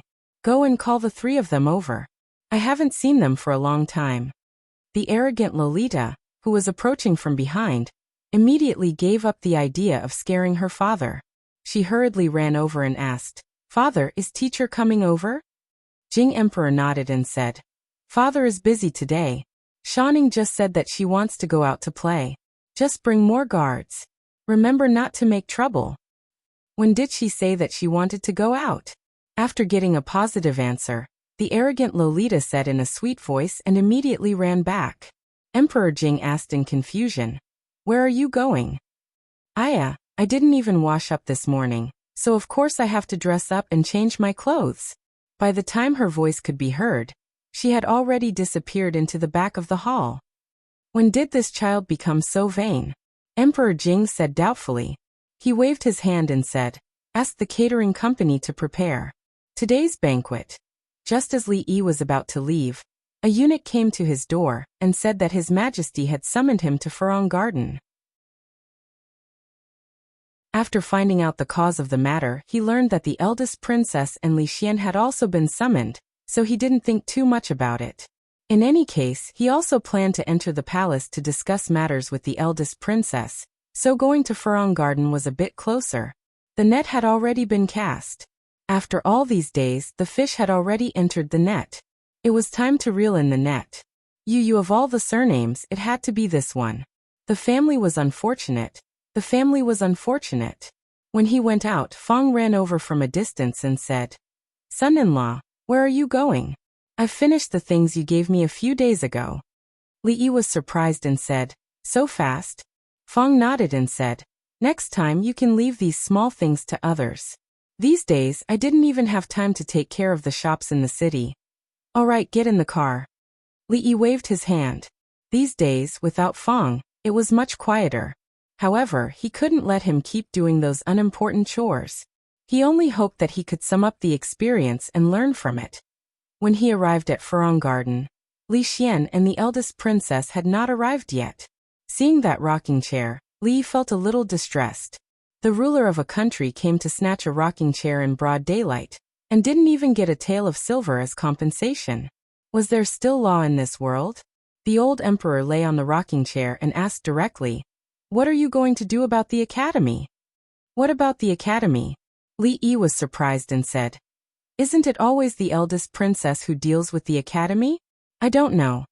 Emperor Jing glanced at him and said, "All right, Mingzu is a straightforward person. How could she think of such a sinister idea? Don't think that I don't know that it's all your ideas. Last time in the Imperial Garden, I heard everything." "I'm sorry, I forgot." Li Yi smiled awkwardly and then said doubtfully, "Your Majesty, you were just talking about the Academy. The Academy has been doing well recently. Nothing has happened." Emperor Jing frowned and said, "Then the Yu family?" Li Yi looked puzzled and asked, "Which Yu family?" "Ning Yu and Ho." Emperor Jing had just opened his mouth when he saw Li Yi's expression. He was startled and seemed to understand something. He nodded and said, "The Yu family has made contributions to the country in the past. Don't kill them." Li Yi shook his head and explained, "Your Majesty, you misunderstood me. I didn't intend to kill them, Father." The eldest princess came from behind and bowed to Emperor Jing. "I'll take my leave first." It was better for an outsider like him not to know about the discussion between Her Majesty and the retired emperor. Li Yi sensibly retreated. He still had to eat here later, so he couldn't leave for the time being. Fortunately, the scenery in Hibiscus Garden was good. He planned to go to the lake to enjoy the scenery. After a few steps, he stopped and stared blankly in front of him. Not far away from the intersection, a proud Lolita wearing a white palace dress stood there charmingly. Li Yi was slightly surprised. The proud Lolita usually liked to wear brightly colored clothes and wore her hair in a double spiral bun. The flying fairy bun was the favorite hairstyle of young girls. Today, she wore a white palace dress and her hair was combed back into a heart bun. At first glance, she didn't look like a crazy girl at all. At this moment, Li Yi truly felt that the 14-year-old Princess Xiaoning was no longer the proud Lolita from before. "Sir." She stood there with her hands clasped together and said something in a low voice. Li Yi came back to his senses and walked over. He asked, "Where's Yongning? Why isn't she with you?" She lowered her head and said with a red face, "Yongning has to go to class today. I'm not feeling well, so I asked for leave." "You're not feeling well?" Li Yi looked down at her and asked with concern, "What's wrong? Have you seen the imperial physician?" The proud Lolita lowered her head and looked at her toes. She whispered, "I feel uncomfortable for a few days every month. There's no need to see the imperial physician." Li Yi didn't know how to respond to this question. The little Lolita had really grown up. In the past, she liked to hold his hand when she walked and would often cling to him like an octopus. Now that they were walking side by the lake, she wasn't as noisy as she used to be. She became exceptionally quiet, which made Li Yi feel a little uncomfortable. Sitting on the lawn by the lake, the proud Lolita softly talked about some interesting things that happened to her in the academy. For example, no matter what kind of chess they played, she had no match in the academy. Another time, when the mathematics teacher punished her friend, she asked Li Han to come up with a few questions to ask the mathematics teacher. In the end, the female teacher didn't come to class for 3 days. Li Xian and the eldest princess walked over from afar. Li Xian looked at the two of them and squatted down. He said, "Bing Ning, come with Brother Xian. Brother Xian will give you something fun to play with." Brother Xian, I've grown up. I don't play with those things anymore." Although the proud Lolita was unwilling, she was still dragged away by Li Xian. Li Yi lay comfortably on the grassy slope. Below him was a small lake. The lake water was dark green. The wind blew from the surface of the lake, bringing a refreshing coolness. This kind of weather was actually very suitable for barbecues or picnics. It was a pity that the old emperor had already arranged a banquet. Mingzi sat beside him. She bent her legs and looked at the lake. She seemed to be thinking about something, and her gaze was slightly absent-minded. Li Xian walked over from afar and said, "I'm afraid that the two of you will attract suspicion if you're alone. It'll be better if I'm here." He took out 2 pieces of dough from his sleeves and stuffed them into his ears. He looked at Li Yi and said, "Don't worry, I can't see or hear anything. You guys can continue chatting." After he finished speaking, he walked to a place 10 feet away from the two of them and lay down on the ground. At the same time, in a palace somewhere in the courtyard, a girl in a white dress lay on the bed. She crossed her legs and swayed unconsciously. She flipped through the pages of a book and muttered, The book says that girls should be reserved, but teacher doesn't seem to like it.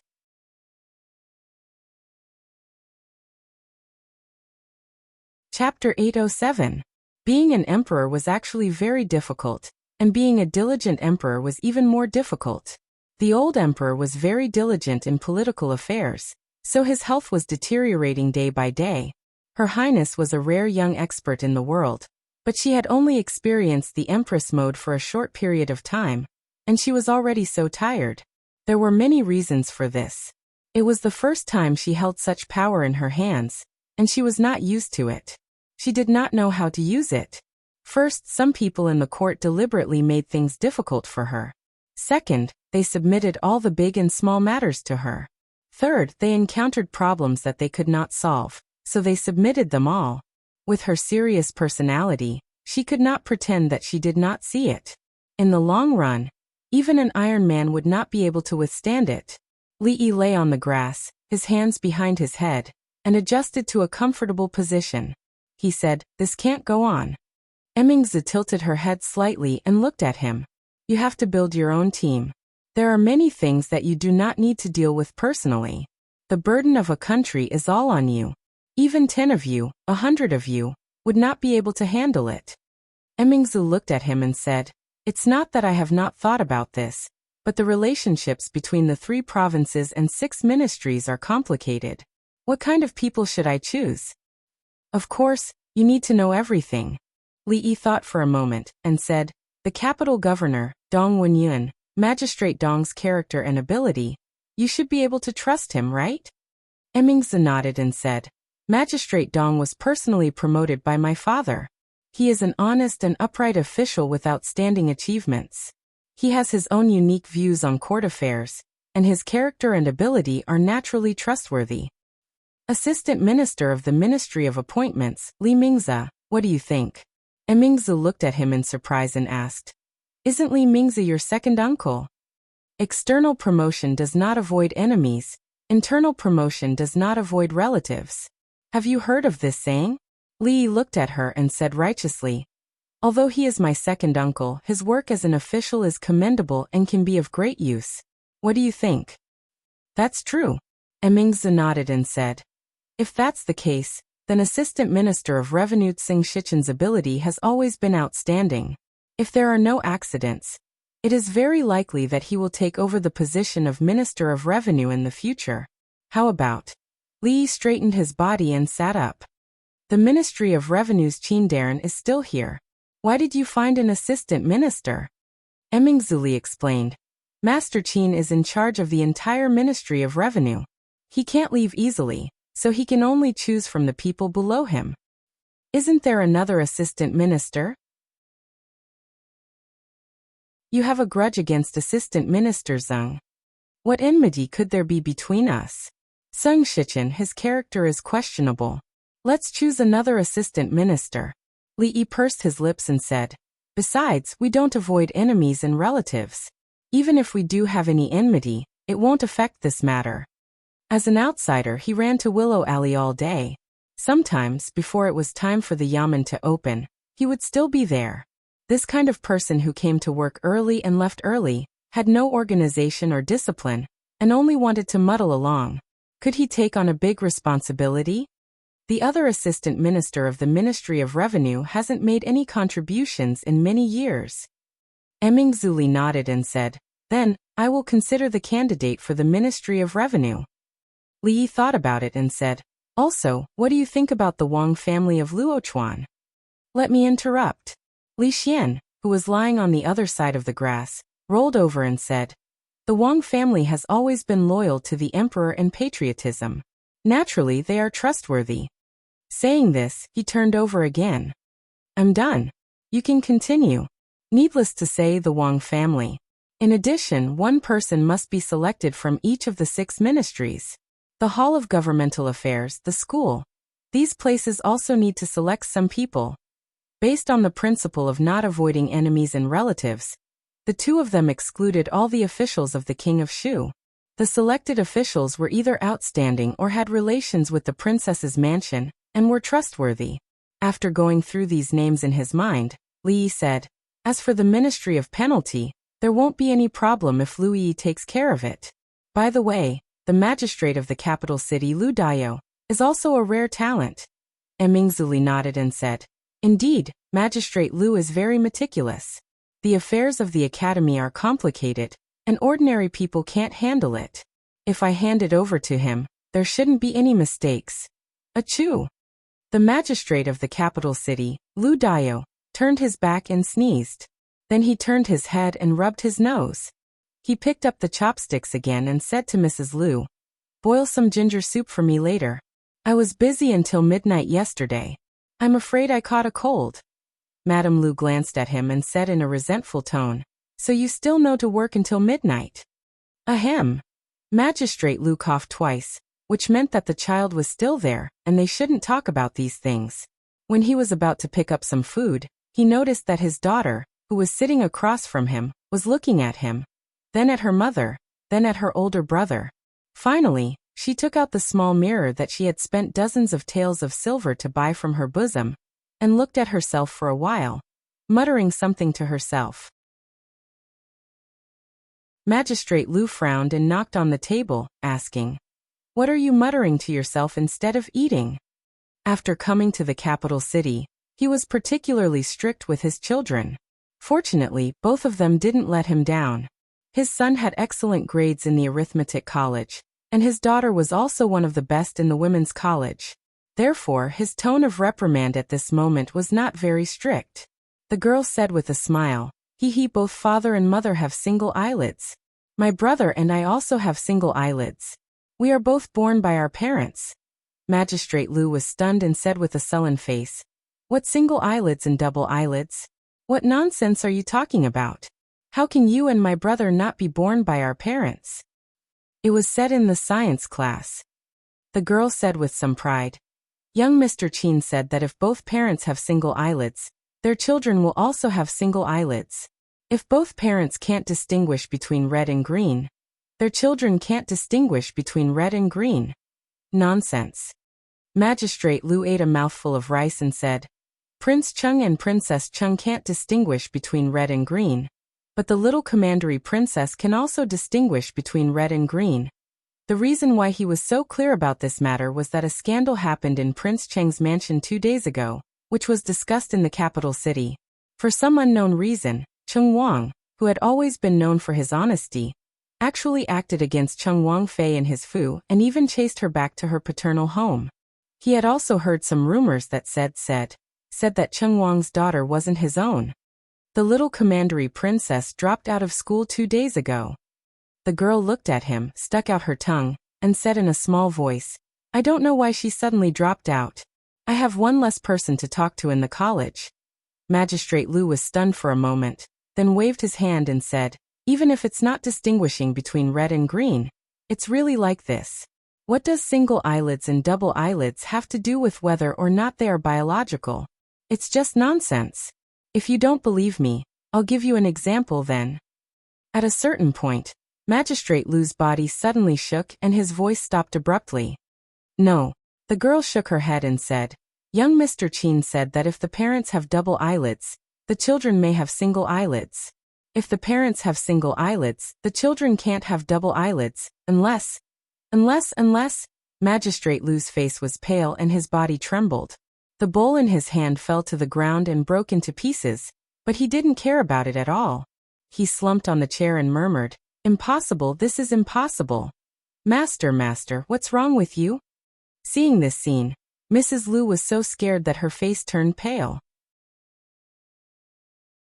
She hurriedly stood up and said loudly, Hurry, go find a doctor. I'm afraid the master has a stroke.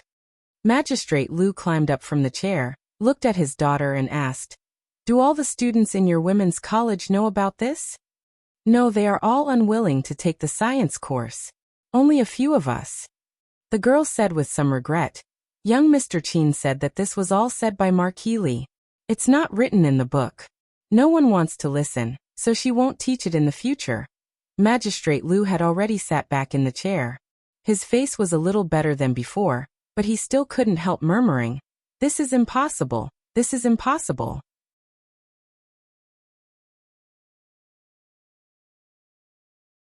Chapter 808.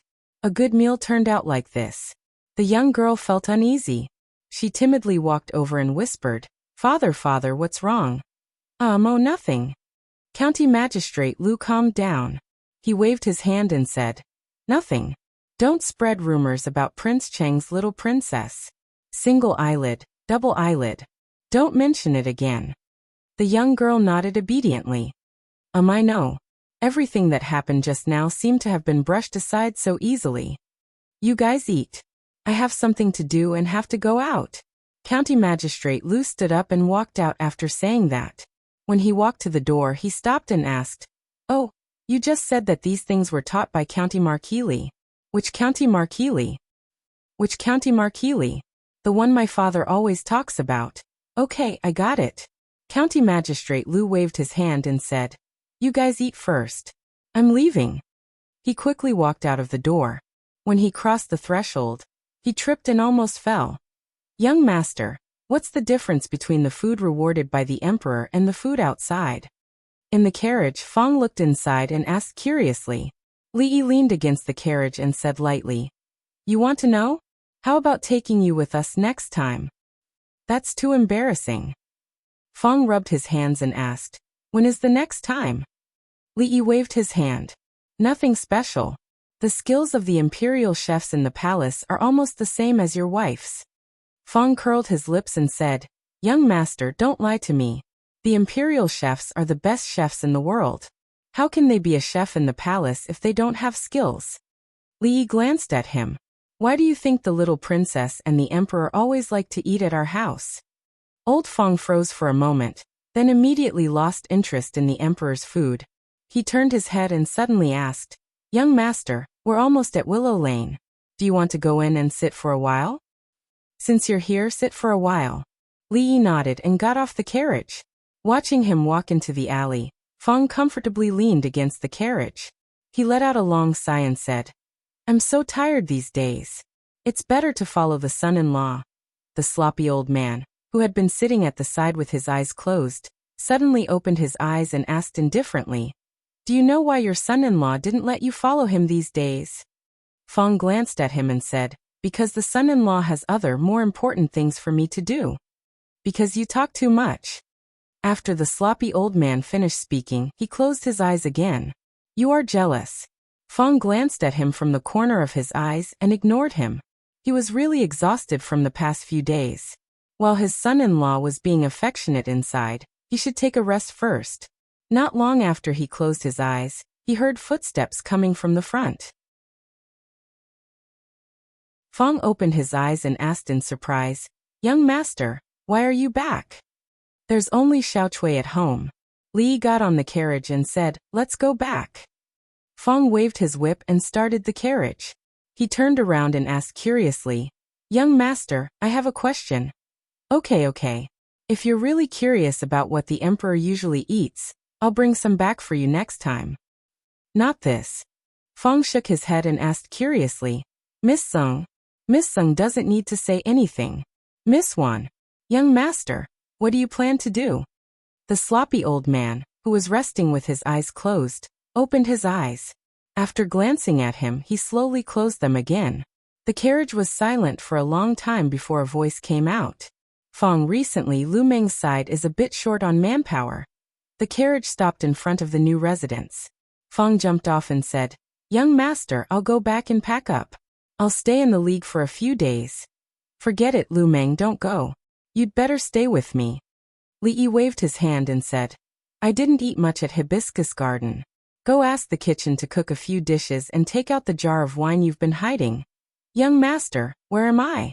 "Go quickly." Although he did not know why the son-in-law asked him to go to the Lu Meng to help and changed his mind so quickly, to him, these two things were very interesting. There was no difference. However, he felt sorry for the jar of wine. It was really good wine. It was more mellow than the strong wine made in his workshop, but it was less chewy. He only hoped that the son-in-law could leave a few mouthfuls for him. However, thinking of the young master's tolerance for alcohol, he immediately felt relieved. When the young master moved to the city, he naturally bought a house nearby.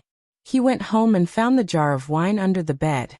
When he brought it back, he saw someone pacing back and forth at the entrance of the residence. After taking a look, he strode over and patted him on the shoulder. He smiled and said, "Hey, old Lu, you're here to see my young master?" County Magistrate Lu was already preoccupied. When he was suddenly patted on the shoulder, he was almost scared out of his wits. When he saw the person who came, he patted his chest and said, "Brother Fong, is Sir Li home?" "Yes, I just came back." It was not easy to meet an acquaintance from the Qing and government in the capital. Fong put his arm around his shoulder and said, "Come, let's go in together." "Brother Fong, please let me know. What's there to tell? We're all on the same side, no need to be so polite." Sir Lu came at the right time. Li pointed to the table and said, "Sit. Fong, go get another pair of chopsticks for Sir Lu." County Magistrate Lu hurriedly waved his hand. "Sir Li, no need, I've already eaten at home." "If I tell you to sit, then sit. Stop talking nonsense." Fong pushed him into his seat and quickly brought 2 pairs of chopsticks from the kitchen. He also sat to the side. "Sir Lu, you've been busy with political affairs recently. It's really hard for you." "You're welcome, sir. This is my duty." After the two chatted casually for a while, the dishes and wine were all served. Seeing County Magistrate Lu's pale face and absent-minded appearance, Li wondered, "Sir Lu, you came here today because something happened in the academy? Is there someone in the court who dares to stop you on the matter of the academy?" No.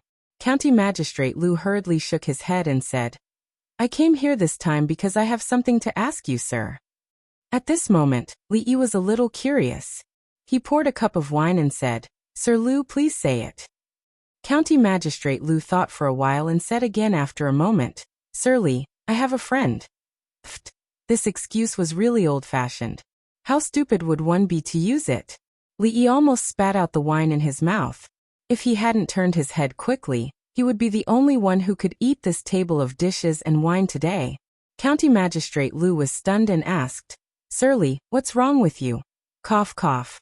"Nothing, I'm fine." "Sir Lu, what's wrong with your friend? Go on." Li wiped his mouth and said while waving his hand. County Magistrate Lu nodded and said, "I have a friend. He and his wife both have single eyelids, but their child has double eyelids." Li put down the wine cup that he had raised and stared at County Magistrate Lu blankly. To be exact, he stared at County Magistrate Lu's eyelids. Well, single eyelids. "Are you sure, Sir Lu?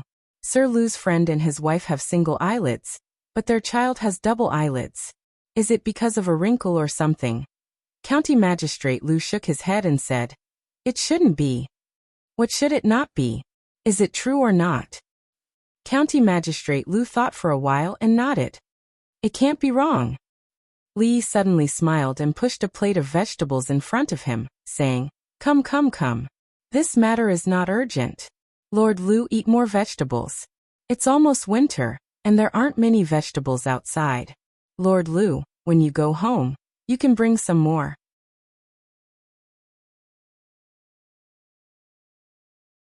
Chapter 809. I've already eaten at home. County Magistrate Lu looked at the plate of green vegetables in front of him and was startled. He said, "Lord Li, I just want to ask. I suddenly had an inspiration and came up with a poem. Why don't you help me analyze it?" County Magistrate Lu was startled again. He cupped his hands and said, "Lord Li is the #1 scholar in the imperial court with unparalleled talent in poetry. I'm not talented and I don't dare." Li waved his hand and said, "It's just an exchange. Lord Lu, you don't have to belittle yourself. It's nothing." County Magistrate Lu cupped his hands again and said, "I'm all ears." Li smiled and said, "I've traveled to some places in my early years. I've been to a place called Chilichuan at the foot of the Yin Mountain." "Yin Mountain?" County Magistrate Lu was puzzled. "Lord Li, you've been to the north?" Li nodded and said, "Chilichuan is a good place. Seeing this plate of green vegetables, I suddenly thought of the boundless green grassland there. I couldn't help but feel a bit poetic. County Magistrate Lu, why don't you listen to it?" Li had a thoughtful expression on his face. After a while he said, "Chilichuan at the foot of the Yin Mountain. The sky is like a dome, covering the surrounding wilderness. Thousands of miles of Yin Mountain, Chilichuan Plain. The sky is vast and boundless, covering the surrounding wilderness. County Magistrate Lu nodded and said, Lordly, you really have a wide range of knowledge. This poem has a broad realm and a majestic tone. It has the feeling of a northern folk song during the northern and southern dynasties. The sky is vast and the wilderness is boundless. These two lines describe the magnificence of the picture and the vastness of the wilderness. I live next door. My surname is Wang. County Magistrate Lu was startled and said with some uncertainty, The sky is vast and the wilderness is boundless. I live next door. My surname is Wang? The first line had been talking about the vastness of the world. This line changed too quickly. The strong contrast made him unable to believe his ears for a moment. Why, Lord Lu, you don't like this line? Li thought for a moment, then said, Then let's change it. The sky is vast, the field is boundless. A branch of red apricot wants to grow out of the wall. What does Lord Lu think of this sentence? Lordly, I'm not as talented as you. County Magistrate Lu shook his head in shame and said, I just want to ask Lordly. It was such an obvious hint, yet he couldn't understand it. It seemed like he had no choice but to make it clear. Li sighed, walked over and said, No matter what, the child is innocent. I can't help much in this matter. Lord Lu, please reconsider. County Magistrate Lu was stunned for a moment before he asked, Are you saying that if both parents have single eyelids, they really can't give birth to a child with double eyelids? Not necessarily. Li thought about it and said, Double eyelids and single eyelids are determined by genetics. Logically speaking, it's impossible for parents with single eyelids to give birth to a child with double eyelids. But nothing is absolute. Who knows, maybe the child's Mercury and Halley's Comet will go in the opposite direction. If we don't save it, we won't change our fate. Fortunately, after practicing martial arts, he had deliberately exercised his body, and even his lung capacity had increased a lot. He didn't even gasp for breath when he said so many words. Li took a sip of tea to moisten his throat. Then he looked at County Magistrate Lu and asked, Lord Lu, do you understand? Mercury, Comet, Halley died body? County Magistrate Lu looked at Li in a daze. Then he nodded and said, I understand. Understand? Li looked at him in surprise and said, Since you understand, Lord Lu, tell me about it. County Magistrate Lu coughed dryly and said, Lordly, you mean that parents with single eyelids are also very likely to give birth to a child with double eyelids? Under normal circumstances, what was the probability of the gene mutation that controlled eyelids? It was 1 in a million or less. Li didn't know, but the other possibility was much higher. Li nodded and said, It's quite high. Jing Kingdom, Qi Kingdom, and maybe Zhao Kingdom. There should be 2 or 3. Jing Kingdom, Qi Kingdom, Zhao Kingdom. County Magistrate Lu was stunned as if he had been struck by lightning. Looking at his absent-minded look, Li sighed and said, Lord Lu, life is unpredictable. Be strong. After a long time, County Magistrate Lu woke up from his absent-mindedness. He cupped his hands to Li and said, Lordly, I'll take my leave now. Seeing him stumble out, Li glanced at Fong and said, Go send Lord Lu back. Fong was holding the plate of green vegetables and eating. Hearing this, he raised his head and said, He's a grown-up. He doesn't need me to send him back. Don't you think so, old Lu? County Magistrate Lu stepped over the threshold. His body swayed and he turned his head and said, Fong, brother Fong, you'd better send me back. When Li followed him out, a servant reported that a minister-counselor of the Ministry of Rights wanted to see him. An official walked in quickly and bowed, saying, Lord Li, Imperial concubine Li's birthday is coming. I'm here to send an invitation. The rules of the royal family were strict. The birthday of imperial concubines in the harem also had a corresponding etiquette process. Imperial concubine Chui's position in the palace was second only to the empress, so her birthday was naturally held every year. Of course, it didn't require all the officials to participate. According to the rules of previous years, imperial concubine Chui would be allowed to go out of the palace to spend half a day with her relatives on the day of the birthday, and then return to the palace in the middle of the night. This banquet was actually hosted by the Chui family. Although Li Yi and the Cui family had never been on good terms, with his current status, the Cui family would still routinely send him an invitation to all the officials even if there was any hatred. When the official from the Ministry of Rites saw Lu Dao, he was startled and immediately said, "Lord Lu is also here. It saves me the trouble of making another trip." He rummaged for a while, took out another invitation, and handed it to County Magistrate Lu. Although the position of this capital magistrate was small, the power he held now was not small and couldn't be ignored.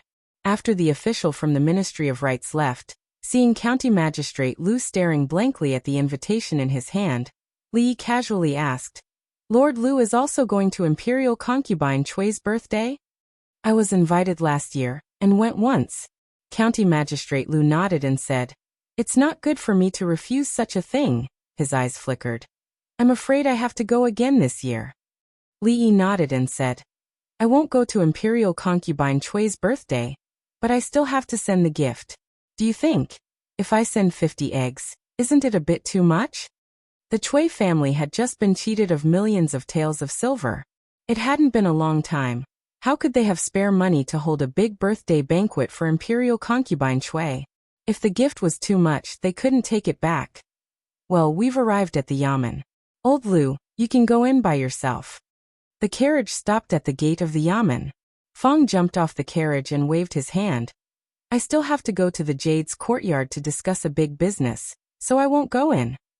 He shook his head with some doubts. Before he left, the son-in-law specifically told him to keep an eye on County Magistrate Lu and not to let him do anything stupid. As a man and a county magistrate, how could he do something stupid in a quiet courtyard at the back of the county yamen?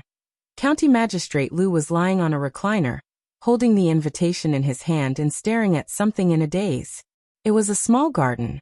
Madam liked red daffodils, second mother liked yellow chrysanthemums, and there was a nameless blue flower next to it, which was transplanted by his daughter a few days ago.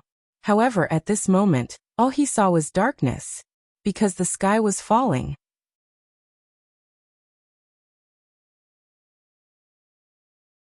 Chapter 8:10. I'm not very familiar with some of the people here, but since you've chosen them, they shouldn't be too far off. Li Yi put down the list in his hand and said, "That's it. Let's settle it for the time being. After a while, we'll have another assessment." The eldest princess nodded. She thought of something and said, "Today is Imperial Concubine Cui's birthday. Although you don't get along well with the Cui family, according to etiquette, you should also send a gift. Otherwise, I'm afraid it will attract criticism." The old madam had already warned him about this matter 2 days ago. According to etiquette, with Imperial Concubine Cui's rank, there were only a few people in the harem who were higher than her. After all, she was an imperial concubine.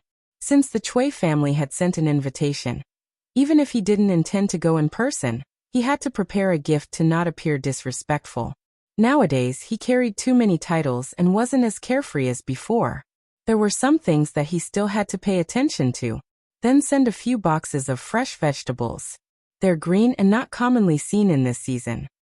In the future, it would be very inappropriate to give such a gift, not to mention that it was given to an imperial consort. However, it was different here. In the current season, a handful of fresh vegetables could not be bought with money. In the past, when the old emperor bestowed the important officials, which of the vegetables were not wilted? They were definitely not as green as the ones he gave himself. That's fine. Although this gift isn't heavy, it's just a token of appreciation. Emingzi nodded and said, "A few years ago, the Cui family failed to win over Prime Minister Shen. The Shen family only sent an ordinary painting. Those important officials in the court who were unwilling to take sides were probably the same. Let's leave this matter as it is. Recently, there hasn't been any major events in the court. After this matter, you should rest for a while." Li Yi warned her, got up and said, "I'll go back first. I'm boiling soup at home. It should be almost done." He didn't know if it was because she was about to give birth in 2 months, but Rui had recently lost her appetite. He had developed several new kinds of soup, which were nourishing and had the effect of stimulating the appetite. Emingzi walked him to the door of the hall and suddenly asked, "Why don't you bring soup when you come here recently?" Forget it, it doesn't seem to have any effect. I won't wear it in the future. Li Yi shook his head and sighed. Next time you come, bring some more. I quite like the soup. Her body stiffened slightly as she spoke in a calm tone. Then she turned around and walked back into the bedroom. In front of the bed, the eldest princess, the first person in the Jing kingdom to personally lead the state affairs and supervise the country on behalf of the emperor, took off her coat and loosened her corset a little, since a few days ago, if the girdle was as tight as it used to be, he would find it hard to breathe. Every August, there would be two grand events in the capital. One of them was the night of the Mid-Autumn Festival on August 15th. It was a carnival for all the people in the capital. There was no curfew on the night of the Mid-Autumn Festival. The whole capital was decorated with lanterns and streamers. The brothels, wine shops, and brothels were also open all night. It was very lively. Although noble consort Chui's birthday could not be compared with the Mid-Autumn Festival, the curfew was only delayed for 2 hours for the convenience of the guests. However, on August 23rd, the carriages and sedans lined up in front of the Chui family's house occupied at least 2 streets. The night had just fallen. 2 people were walking on the crowded street. One of them looked ahead and said in surprise, "Your Excellency, during noble consort Chui's birthday last year, the carriages and sedans of the guests were all lined up here, right?" County Magistrate Lu nodded and said, "I remember that there was a whole street less this year than last year." Detective Zhao thought for a moment and said, "No wonder. At this time last year, the King of Shu was still in the capital. Many officials naturally had to give face to the King of Shu." County Magistrate Lu did not continue, but he knew in his heart that even if the King of Shu was still in the capital today, the scene in front of the Chui family's house would not be much better than now. That was because some of the owners of the carriages that had been parked here last year had died. Some had been imprisoned, some had their properties confiscated, and some had been exiled. Some felt that there was no need for them to come here this year or in the future. Detective Zhao did not continue this topic, but asked again, "Your Excellency, are you still going to put down the gifts and go in for a while this year?" County Magistrate Lu shook his head and said, "You wait outside for a while tonight. You have sent such a generous gift, you have to eat some of it back." At this time, there were not many guests in front of the Chui family's house. County Magistrate Lu walked over and handed over the gift list. A servant of the Chui family looked through it and immediately bowed and said, "Your Excellency, please." In a side hall of the Chui family's house, Chui Qingze, the master of the Chui family, was holding a thin book in his hand with a slightly gloomy face. "Is that all?" The servant of the Chui family beside him said in fear, "That's all." Behind him, a middle-aged man had already stood up, and his face was extremely gloomy. "All." The number of people coming to the house this year is not even half of last year's. Do they really think that the Chui family will collapse when Her Highness goes to Shuzhou? Another voice came from behind. Could it be that it's not the right time yet and many people are on the way? However, this voice was very low, as if even the owner of the voice knew that he did not have any confidence in saying this. Too many things have happened in the past year. Chui Qingze put down the book in his hand, took a deep breath, and said, "Don't mention this again. Her Highness will be here soon. Get ready." The Chui family's house today was not as lively as in previous years. The mansion was still crowded. Although the King of Shu's party was temporarily depressed, they were still a force that could not be ignored in the court. Some important guests would naturally not be with the majority of the people. In another quiet hall, the environment was much quieter than the other places in the mansion. His Majesty values filial piety very much. This time, for Her Highness's birthday, he did not allow Her Highness to return to the capital. The memorial jointly submitted by the Ministry of Rights was rejected as soon as it was submitted. Now, he wants the eldest princess to govern the country. What do you think His Majesty is thinking? There were only a few people in the hall. At this time, the one who spoke was the Assistant Minister of the Ministry of Rights. It seems that what Her Highness did last time really touched His Majesty's reverse scale. Sigh, I don't know who gave Her Highness the idea, but we didn't know anything. Otherwise, things would not have come to this. In the past year, you have seen how much we have lost. The Chui family today is completely incomparable to a year ago. Now they want to build an academy and help the poor. Whether it is in the court or among the people, our influence cannot continue to be stable. Every year on Imperial Consort Chui's birthday, the officials and nobles in the court who had sided with the King of Shu would gather. It was a crucial day for the King of Shu's faction to plot together. Several people in the hall conversed softly. At a certain moment, someone suddenly raised his head and asked, "Now that Her Highness is in a difficult situation, I wonder what Assistant Minister Zeng thinks." The few of them turned their gazes over. Although the Zeng family had only risen in recent years and had a weak foundation, it could not be compared to families like the Chui family and the Chen family. However, Zeng Shichen was an extremely powerful person.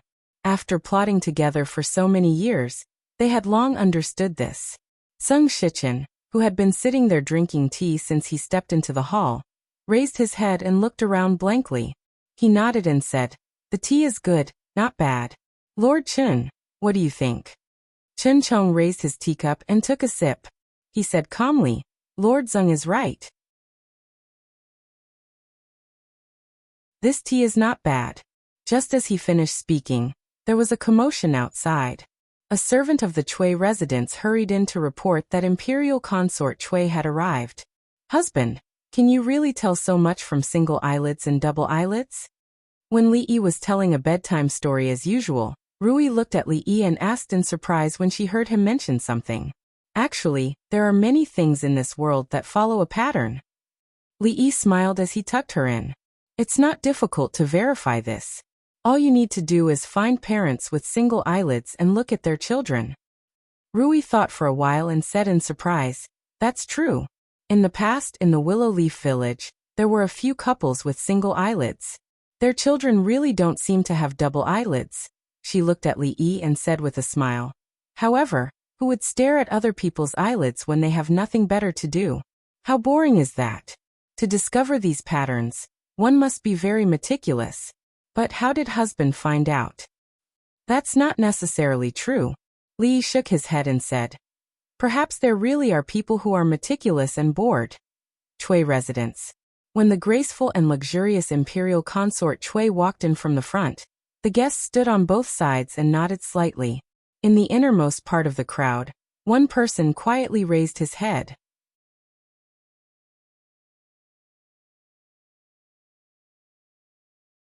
Chapter 8:11. The surname Chui was not an ordinary one in the Jing Kingdom. There were many families with the surname Chui in the Jing Kingdom, but the Chui family that people often mentioned only referred to the Chui family of Wang Province. As a prestigious clan that had been passed down for a few hundred years, it had experienced the change of dynasties, the change of ownership of the land, and how many imperial powers had been destroyed before rising again. But the Chui clan was still the Chui clan, and it stood towering on that piece of land without collapsing. It was truly even more stable than the imperial family.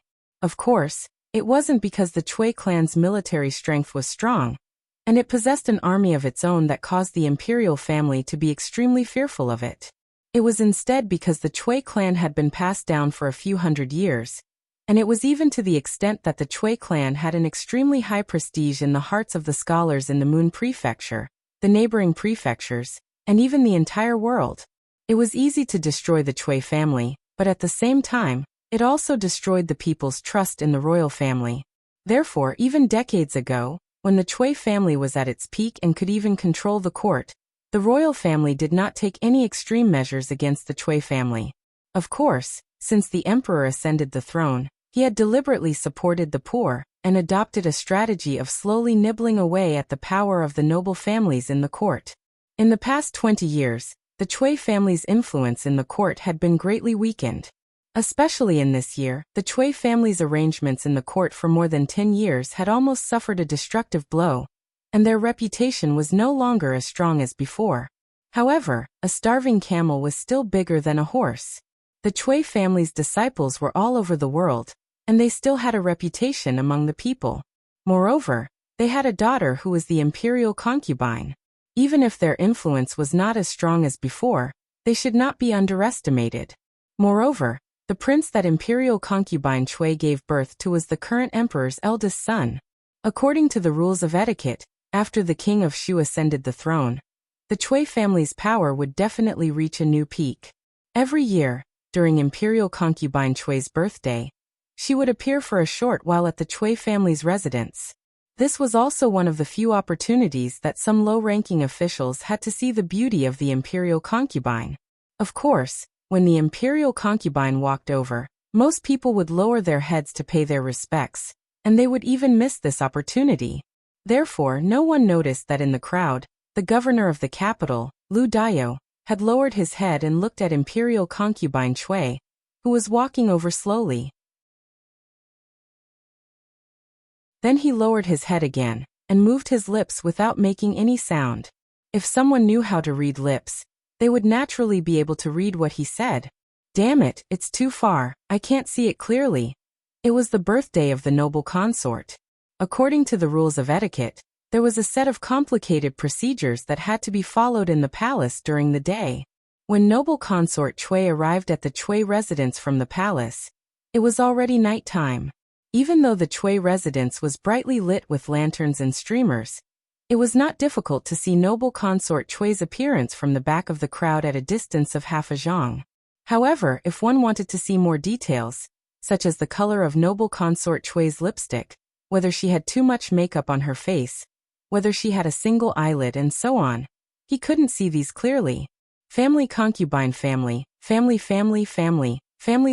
members. Although imperial concubine Chui was born in the Chui family, her identity had changed since she entered the palace. Her relationship with the Chui family had changed. Therefore, when she walked in slowly with the help of a palace maid, the head of the Chui family and the members of the Chui family were waiting respectfully in front of her. In the crowd, a minister of the Ministry of Rights lowered his head and waited for imperial concubine Chui to walk past him. He was still thinking, I don't know what imperial concubine Chui looks like. Last year, I didn't dare to raise my head. This year, I'm standing a little forward, but I still don't dare to raise my head. Just when he was hesitating whether he should glance at her or not, he suddenly felt a huge force behind him. He staggered and fell forward. Thump! The minister of the Board of Rights knelt on the ground. Before he could get up, he felt something pressing down on him from behind. Then there was a panicked voice. Who pushed me just now? Clang. Several guards rushed out from behind imperial concubine Chui. They unsheathed their weapons and pointed at the two people in front of them. Who are you? His eyes were blinded by the cold light on the tip of the saber. The minister of the Ministry of Rights had just stood up when he slumped back down.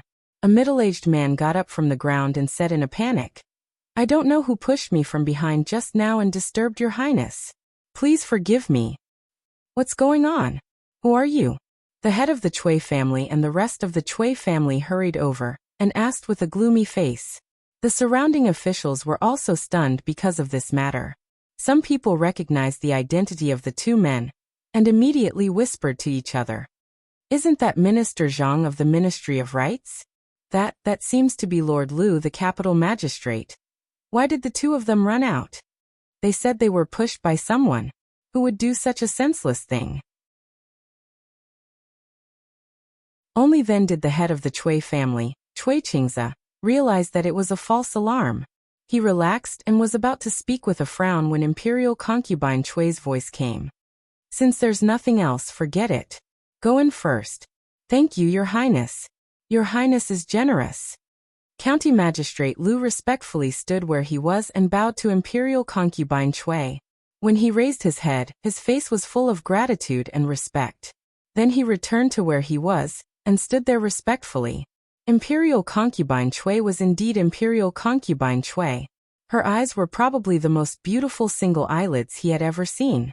The head of the Chui family vaguely glared at County Magistrate Lu and the minister of the Ministry of Rights. Then he turned his head and stretched out his hand, saying, Your Highness, please.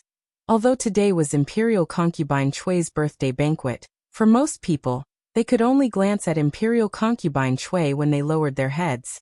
After imperial concubine Chui and the core members of the Chui family entered the main residence, the atmosphere outside began to warm up again. When fireworks began to bloom in the sky above the Chui residence, Yu Dingfeng, the patriarch of the Yu family, who was sitting at a table in a hall, smiled and said, "If you want to talk about fireworks, you'll have to depend on Duke Chen's residence. Brother Chui, next year, you'll have to learn from Brother Chen." The head of the Chui family smiled but did not speak. Chen Chong led the guards of the Chen family to attack the Yu family's residence, and even tore down the main gate of the Yu family's residence. Although the Yu family later paid a price to settle the matter, the enmity between the two families was considered to be formed. Everyone present was an old fox. Everyone knew that although Yu Dingfeng's words seemed to be praising, they were actually saying that the birthday banquet of the third miss of the Chen family was far grander than even imperial concubine Chui's birthday banquet. The Yu family had made a great contribution in the matter of the academy. It could be said that they single-handedly hindered the development of the academy, allowing the Chui family and many other aristocratic families to preserve their power. Although the Yu family was not as deep-rooted as the Chen family, with the Yu family's achievements, in the eyes of the Chui family and His Highness, the King of Shu, it was only a matter of time before the Yu family surpassed the Chen family. In fact, Chui Qing's attitude just now was already vaguely showing this trend. Beside the table, a trace of displeasure appeared on Chen Qing's face. However, Chen Chong acted as if he did not hear or see it. He pointed to a dish in front of him, turned his head and whispered to Tseng Shichen, who was sitting next to him, "This dish is not bad. Lord Tseng, please try it." After tasting it, Tseng Shichen nodded and said, "It is indeed good." "Lord Chen, why don't you try this?" This scene caused many people to be puzzled. This second master of the Chen family, and this one from the Zeng family, other than occasionally discussing important matters together, had never had any contact. When did they become so close? At a table outside the hall, a few young people were toasting each other. Suddenly one of them paused and suddenly said, "Look, who is that?" Everyone's eyes looked over. Lu Dayo. It's him. He actually came today. Many young masters in the capital, including young Duke Qin, had suffered a lot in the hands of this county magistrate Lu. Everyone naturally had a deep impression of him. Sung Zijian looked over in confusion and murmured, "Doesn't this person always follow Li Yi's lead? Why is he here today? Could it be? Is he expressing goodwill to the Chui family?" "I'm afraid it's a little too late to express goodwill now." Seeing Lu Dayo, someone felt a dull pain in his buttocks and said coldly, "Xixin, why don't you go over and check him out? If he really has the intention to express goodwill to the Chui family, you can let him off for what he has done in the past. If he harbors ill intentions and has ulterior motives today..." Chui Xixin nodded and stood up with a trace of a smile on his face. "This is the Chui family, a small capital magistrate, haha." At the banquet of the Chui family, close friends gathered at the table, drinking and chatting. Since they were on the side of the King of Shu and personally came to attend the birthday banquet of the imperial concubine, they naturally kept in touch with each other. It was rare to see someone like County Magistrate Lu drinking alone in silence. Of course, it was precisely because he occupied a table alone in the corner that no one was willing to sit with him. Naturally, no one could hear the words he whispered while drinking alone. Single eyelid, double eyelid. Damn it, what is this?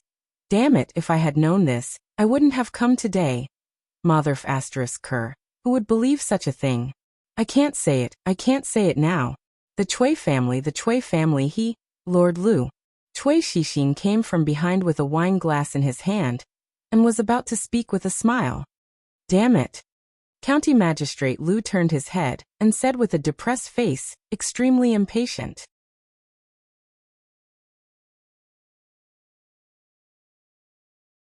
Chapter 8:12. The Chui family was a big family that had existed for hundreds of years, with numerous branches and numerous clansmen. Chui Xixin was a direct descendant of the Chui family. Although his status in the Chui family couldn't be compared with that of Chui Qingyu, he was also an outstanding disciple of the younger generation of the Chui family. In today's banquet, he could be regarded as half a host. Chui Xixin had no official position. Outside of the Chui family, others would give him a little face out of respect for the Chui family, but they might not regard him as a person of importance.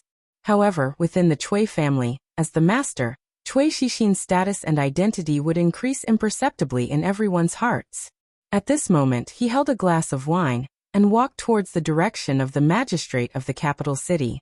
Although he had suffered a loss in the hands of this person, he naturally dared not to make things difficult for him without the permission of the elders if he really abandoned the darkness for the light, and came to the Chui family to express his goodwill. Walking behind him, Chui Shixin heard that the magistrate seemed to be whispering something. He smiled and said, "Magistrate Lu, you motherf ****. At this moment, County Magistrate Lu was full of contradiction and annoyance. When he was cursing in a low voice to relieve the depression in his heart, he heard a voice behind him. Therefore he turned around subconsciously and uttered the following words naturally. Chui Shixin held a glass of wine, and the smile on his face froze. After hearing what he just said, his eyes gradually became cold. "What did you just say?" County Magistrate Lu was stunned. Then he reached out and patted his shoulder saying, "You motherf ****. The weather is so cold. Don't you know to wear more clothes? If you catch a cold, you will suffer. You young people don't know how to take care of your body at all." He held up the glass of wine and gently touched the glass in Chui Shixin's hand. After drinking up the wine in the glass, he waved his hand. "Child Chui, I have something else to do, so I'll leave first." After saying that, he stood up and strode towards the direction of the Chui mansion. "Stop!" Chui Shixin suddenly smashed the wine glass in his hand, turned around and pointed at the leaving figure of County Magistrate Lu. When he walked over just now, not many people paid attention to him except those young figures. At this moment he smashed the glass angrily in front of so many people, which made many people stunned on the spot. Today is the birthday of Imperial Concubine Chui. What's wrong with the third child of the Chui family? That person. Isn't that person the magistrate of the capital city? How did he provoke the third child of the Chui family? How did he offend the third child of the Chui family come to the banquet today? Smashing the cup. Could it be that smashing the cup is the signal? Could it be that the Chui family wants to take advantage of noble consort Chui's birthday banquet to catch all those who don't listen to their orders? County Magistrate Lu stopped and turned his head and turned asking, "Child Chui, child of Chui Chui." Chui Shixin glared at him. "How dare you insult my mother?" "Nonsense, Chui Luov of Chui Cun. Chui Shixin of Lu of Kif Chui Chui Chui County of Luov of Kif Kif County of. Chui Shixin of County of Xian of Chui." County Magistrate Lu smiled and said, 2 days ago, the weather suddenly became cold. My son didn't put on clothes and caught a cold. He hasn't recovered yet, and is recuperating at home. When I saw Child Chui Xiao of County, I thought of my son and couldn't help being a little anxious. Chui Shixin was a little embarrassed by his words and said angrily, "Your son is your son, I am me." County Magistrate Lu hurriedly waved his hand and explained, "Child Chui, you are right. I don't have a son like you." "You." Chui Shixin's face was full of anger again. At this time, a figure came hurriedly behind him. "What's wrong? What happened?" A middle-aged man walked out of the hall and looked at Chui Shixin. Chui Shixin pointed at County Magistrate Lu. After moving his lips, he lowered his head and said, "Fourth uncle, it's nothing. Lord Lu wants to leave and I will see him off." He was very clear that the most important thing today was the birthday banquet of the imperial concubine. Not to mention him, even his father would not be able to get away if something happened at the birthday banquet. He was irritated by the rude words of Lu just now. Now that he calmed down, he immediately broke into a cold sweat. "Child Chui, don't be so polite. I know the way." County Magistrate Lu looked at him with a smile and turned away decisively. The servants of the Chui family cleaned up the broken pieces. When Chui Shixin walked back to the table, several people immediately surrounded him. "What happened there just now? What does that Lu want to do?" Chui Shixin's face was extremely gloomy. He told them what happened just now in detail. One of them was shocked and said, "In the Chui family, Lu Dayo dared not to give you face. Why did he come here today?" Sung Zijian was astonished. "What's going on? Could it be that Lu Dayo came here today just to cause trouble? Who gave him the guts to do so?" "Li Yi, it must be Marquis Li Yi of Chang'an County." In another place, an official lowered his voice and said, Everyone in the capital city knows that the capital magistrate Lu Dao works for Marquis Li of Chang and County. Marquis Li is not on good terms with the Chui family. There is no reason for him to come here today. It turns out that he just came for. Yes, when the imperial concubine came here, it seemed that he directly rushed out to block the way. The conversation between him and the third young master of the Chui family was obviously a public joke. The third young master of the Chui family is still too young to take advantage of this old fox verbally. However, this Lu Dao is really bold. He even dared to make trouble at the birthday banquet of the imperial concubine. Marquis Li is too strong. The Chui family can't do anything to him, but he is just a small capital magistrate. He's going too far. He's going too far. A man of the Chui family slapped the table and said angrily, "He really thinks that the Chui family can come and go as he pleases. Why didn't we stop him just now?" The fourth uncle of the Chui family glanced at him and said, "He is after all a fifth-grade capital magistrate and works for the princess. You know who is in charge in the court now. Besides, what reason can he use to detain an official of the court? Do you think the Chui family is still the same Chui family as before?" The man said with a sullen face, "Are we going to let so many people see our Chui family as a joke? Fortunately, it's just a small conflict between Shi Xian and him. The impact hasn't spread." The fourth uncle of the Chui family knocked on the table with his index finger and said, "The matter of the academy has come to an end. If there is no accident, it won't be long before the eldest princess's academy can't be run anymore. With such a big oversight, we don't need to do anything. At that time, the officials won't allow her to continue to manage the government. At that time, we can slowly deal with the capital magistrate." However, County Marquis Li and Dr. Li have really gone too far by making trouble in our Chui mansion during the concubine's birthday. Outside the Chui mansion, Detective Zhao saw his master coming out from inside and said in surprise, "Master, is it over? Why are you back so soon? Have you eaten your capital back?" He was extremely curious at the moment. What did his master eat inside? How could he eat such a generous gift in such a short time? County Magistrate Lu shook his head and said, "Not much. I came back after drinking a few cups of wine." Detective Zhao thought for a while and asked, "Then, did you see the imperial concubine?" "Yes." County Magistrate Lu nodded. Detective Zhao looked curious and asked, "What does the imperial concubine look like? How is she different from ordinary women?" "Shut up." County Magistrate Lu glanced at him and said lightly, "A loose tongue can cause trouble. You can't talk about the affairs of the royal family at will. Do you want your head or not?" Detective Zhao was stunned for a moment, and then came to his senses. He slapped himself and said repeatedly, "Master, please forgive me. I deserve to be slapped for my foul mouth. I deserve to be slapped. You'd better remember this." County Magistrate Lu looked at him and said in a low voice, "In the future, don't ask what you shouldn't ask and don't say what you shouldn't say."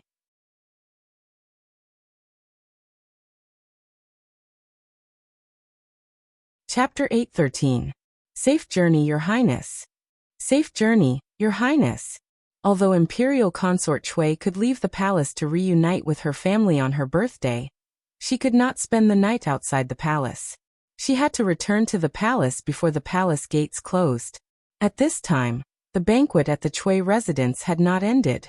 Seeing the Chui family escorting Imperial Consort Chui out, all the officials and nobles present rose to send Imperial Consort Chui back to the palace. After that, the people who came to the Chui residence for the banquet also began to leave. After almost all the guests had left, Yu Dingfeng, the Marquis of Ningyuan, sighed in front of the Chui residence and said, "Her Highness is extremely dissatisfied with what we have done in the past year. If the situation continues to develop like this, the foundation that we have painstakingly built in the court over the past decades will be completely destroyed." Chui Qingze, the master of the Chui family, cupped his hands and said, "The success or failure of the academy depends on the Yu family. Brother Chui, rest assured, everything is under control." Yu Dingfeng smiled and returned the greeting before saying, "It's getting late. Brother Chui, I will also take my leave." Beside him, Chen Qing also raised his head. "We are also leaving." Chui Qingze smiled and said, Second brother, please see the two lords Chen off. A man behind Cui Qingzi stepped forward and looked at Chen Chong and his brother. He smiled and said, Lords, please. The Yu family cannot be underestimated in the future. On the carriage returning to the residence, Chen Qing, who had been silent for a long time, finally spoke. They were all of the King of Shu's faction. Cui Qingzi had just asked Second Master Cui to see them off while he himself sent Yu Dingfeng off. This subtle difference was a very clear signal to them. Chen Chong, who had his eyes closed, suddenly opened them and said lightly, The Yu family cannot be saved. What? Chen Qing frowned and asked, What do you mean? Chen Chong looked back and asked, Big brother, who do you think the Emingzu Academy belongs to? The academy was named after the eldest princess. From its establishment to its operation, everything was handled by the eldest princess. As Chen Qing spoke, his voice gradually became softer. He looked at Chen Chong and asked, You mean, the Marquis of Chang'an County Li Yi? Although outsiders knew that the Emingzu Academy was established by the Princess Royal Highness for the poor, the conversation between the Princess Royal Highness and the Marquis of Chang'an County in the Imperial Garden that day was known by almost everyone in the court. They all knew that the matter of the academy, although it was in the name of the Princess Royal Highness, the things behind the scenes were all done by the Marquis of County Li. Chen Qing frowned. Even if it's him, it might not be. Has Big Brother ever seen him lose? Chen Qing's voice stopped abruptly. After a moment of silence he asked, Is this the only reason? Isn't this reason enough? Chen Chong looked at him and shook his head. Ever since the Princess Royal Highness visited the Yu family and was rejected several times, the Princess Royal residence would send people to the Yu family every day to discuss. In the beginning they would stay for a day, half a day, for hours and an hour. Later, they would only stay in front of the Yu residence for less than a quarter of an hour. What can this mean? Sung Shichen said that this means that the Yu family is about to be finished.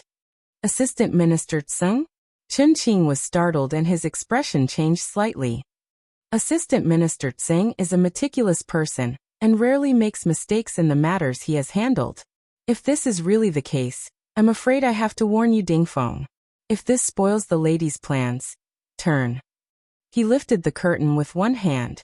Before he could finish the word turn around, another hand reached out from the side and closed the curtain again. Chen Qing turned to look at him and said in surprise, Second brother, you are. Chen Chong did not speak and leaned back against the carriage. Chen Qing just looked at him like this. Some thoughts surged in his mind and his expression gradually changed. What? Last night at the Cui family, County Magistrate Lu really did that? When he heard this news from Fang, even Li Yi himself was a little surprised. He didn't know much about County Magistrate Lu, but he knew how daring he was. After knowing him for so long, Li felt that it was impossible for him to be wrong. He actually dared to verbally humiliate the Cui family's third young master at Imperial Consort Cui's birthday banquet in front of so many officials and nobles. No matter how he looked at it, this didn't seem like something that County Magistrate Lu would do. That's right, I also find it strange. Fang also said with a surprised expression. This old Lu usually looks very timid. I didn't expect him to be so hot-blooded. Perhaps Lord Lu is not in a good mood. It's understandable. No matter what, he was still a fifth-rank official of the imperial court, and a talent that Her Highness the Empress valued. As long as he didn't directly contradict Imperial Consort Cui, and play around with the younger generation of the Cui family, no one could do anything to him. However, what Li Yi couldn't understand was that even if he wanted to draw a clear line with the Cui family and the King of Shu, why did he choose this time? Moreover, with his cautious character, how could he do things without leaving any room for retreat? I also don't understand why Lord Lu is so anxious to draw a clear line with the Cui family or the King of Shu. Even if he really wants to show his loyalty to County Marquis Li, he doesn't have to do this. In a secluded room of a tea house in Willow Lane, Sung Shichen shook his head with some doubts on his face. There are rumors outside that this person was instructed by Li Yi to do that last night. Chen Chong took a sip of tea and asked, How do you know that he wants to draw a clear line with the Cui family? Sung Shichen put down the teacup and said, although I don't know why he is so anxious, Lu Dao is a smooth and slick person. He is also extremely cautious. If there is no reason, he wouldn't do such a reckless thing. Especially his behavior last night. It seems that he deliberately put on a show for others to see. Cautious? Chun Chong laughed coldly and said, he is the bravest and most arrogant Jingdo magistrate in history. Many playboys in the capital have suffered at his hands. You say that he is cautious? The Chun family should know very well how difficult the position of Jingdo magistrate is. Sung Shichen glanced at him and said, but this Lord Lu has done many arrogant things and offended many people. But his position is becoming more and more stable, and there is even a faint trend of him moving up. Lord Chun thinks that he is just relying on luck. But after what happened last night, I can no longer see through this person. Even you can't see through him. Chun Chong started and said, Dong Wenyun Lui, and now even this Lu Dao. What kind of people come out from Qing'an Prefecture? This person is acting so strangely. Something must have happened. However, we are not on his side, so it is not good to ask. He glanced down and said, third mistress has come out. Official Chun should leave. Chun Chong stood up and raised his hands. Official Tsung is going down anyway, let's go together. Cut ties? In a private room in a brothel somewhere in the capital, a middle-aged man sat there. His eyes narrowed slightly as he muttered, just what has happened? This person Lu Dao. The man beside him asked in confusion. Fifth master, what did you say? The middle-aged man withdrew his gaze. His eyes seemed to drift as he looked at the man and asked, Wu Er, how long have you been by my side? Yes. The man named Wu Er scratched his head and counted with his fingers. Yes, it's been a long time. So it has been that long.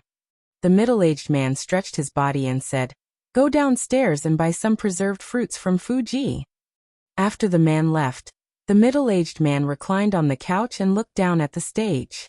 He muttered, you family, who will be next?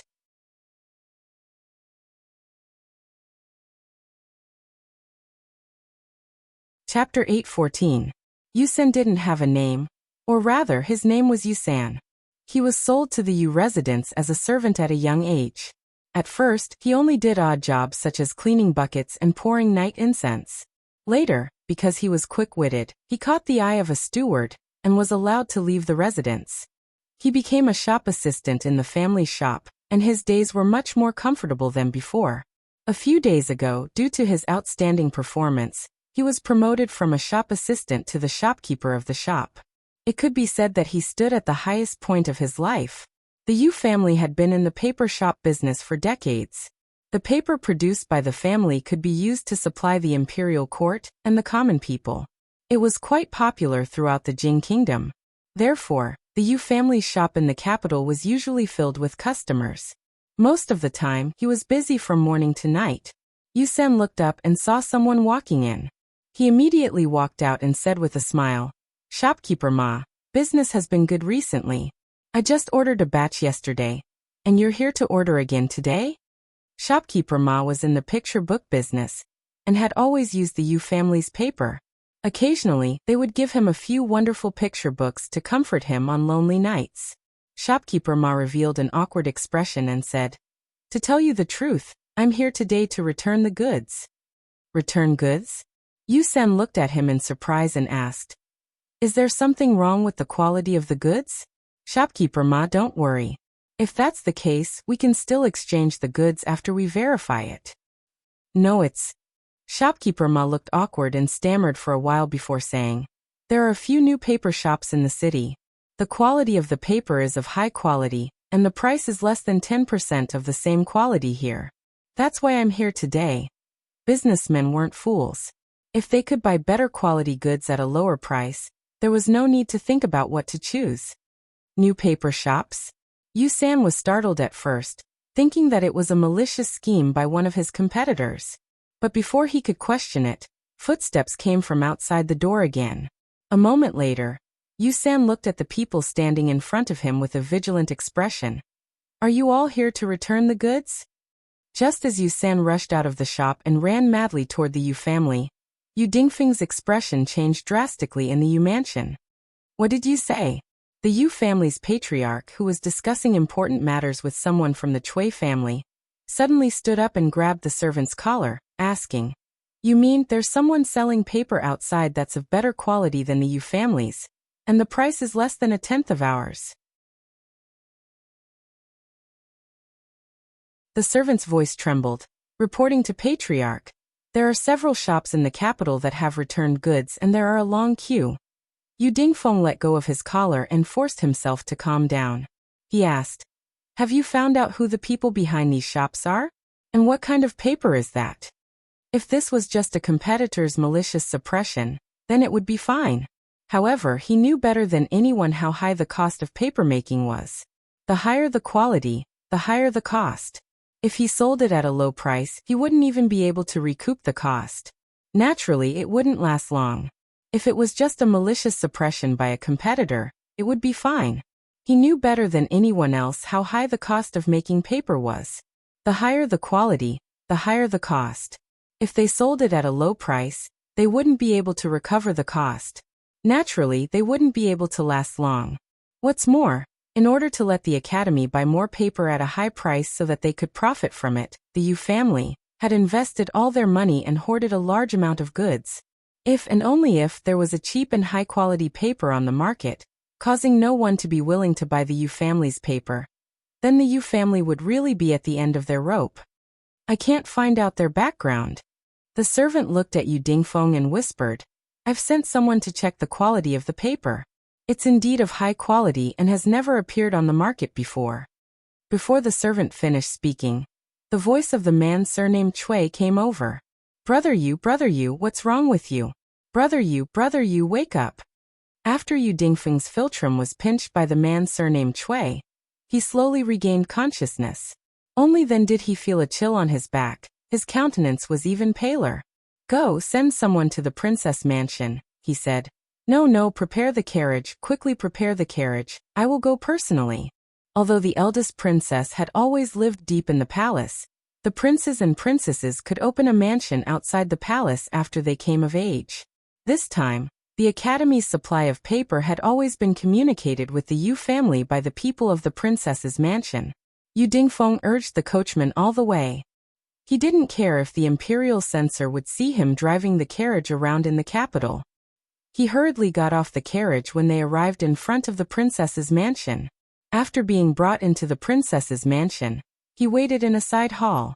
He was nervous. He didn't know how many times he had brewed a cup of tea.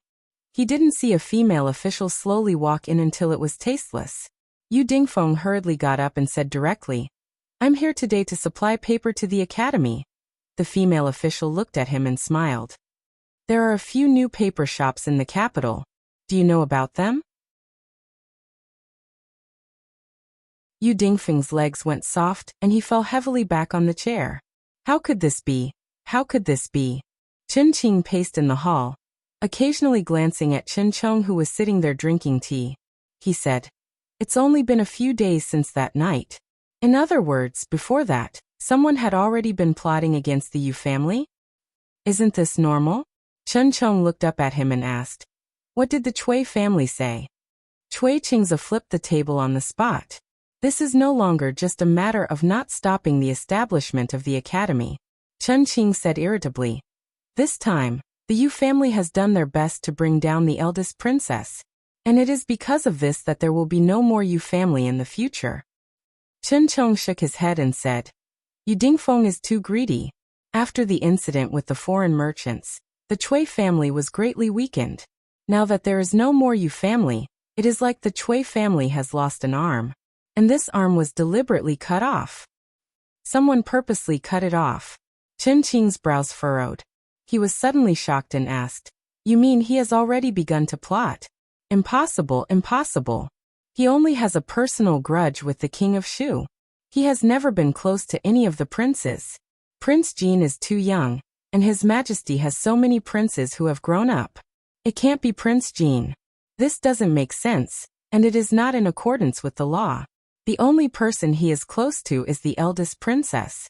Could it be that he wants to help the eldest princess ascend the throne? This is naturally impossible." Chen Chong shook his head and said, But I feel that this is only the beginning. Let's just wait and see. He stood up and looked at Chen Qing. He said slowly, perhaps it is time for our Chen family to consider this carefully. At the Qin family banquet, Qin Yan sighed and said, this time, the Yu family completely has no chance of making a comeback. After this, the large clans that rely on the paper market will at least be greatly weakened. If they stake everything on one throw like the Yu family, even the entire clan will be implicated. He said a few words and saw Qin He, who was playing with a 7-year-old urchin. Qin Yan couldn't help but frown and say, Old Fifth, can you not fool around like this? Can't you do something serious? Fifth uncle is an elder. You should respect your elders and not fight with me. The fifth master of the Qin family was playing with the child of Qin Yan's concubine. When he heard this, he raised his head and had a stunned expression. Big brother, I'm doing something serious every day. Watching a play and listening to music, this is what you mean by serious business? Fifth master Qin was at a loss. Could it be that this doesn't count? Everything is being arranged according to what you said. In the future, the price of paper will definitely plummet. The situation like the Yu family, where one family dominates the market, will no longer appear. Of course, even if it does, it will be us dominating the market. As Li Xian spoke lazily, he suddenly thought of something. He sat up and asked in confusion, now can you tell me what the second type of paper is used for?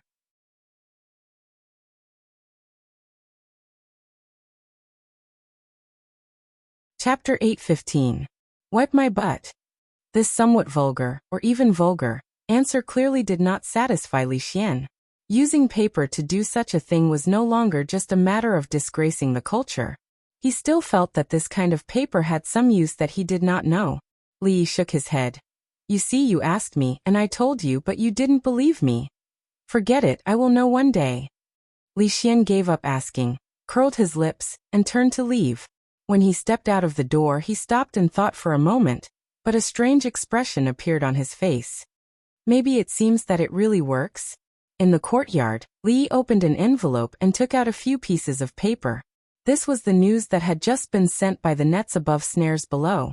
So much money had been invested, and it had not only made a splash, but also had a stable source of news from the court to the martial arts world.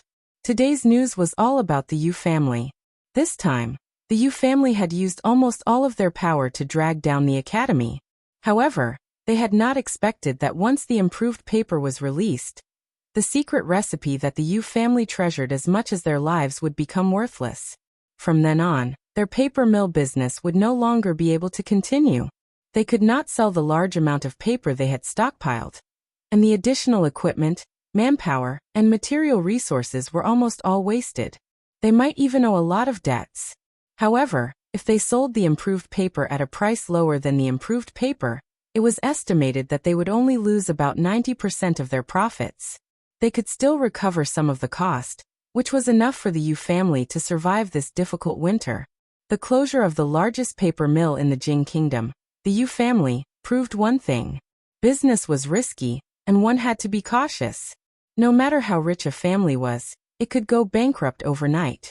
The Cui family was like this, and so was the Yu family. The Li family had much more business outside than these two families, so they must learn a lesson and do their business in a down-to-earth manner. They must not be too arrogant, and they must not forget their original intentions to succeed. The old emperor said that the Yu family had made some contributions to the empire in the past. In this time of crisis, if it was convenient for them to lend a helping hand, it would be better for them to do so.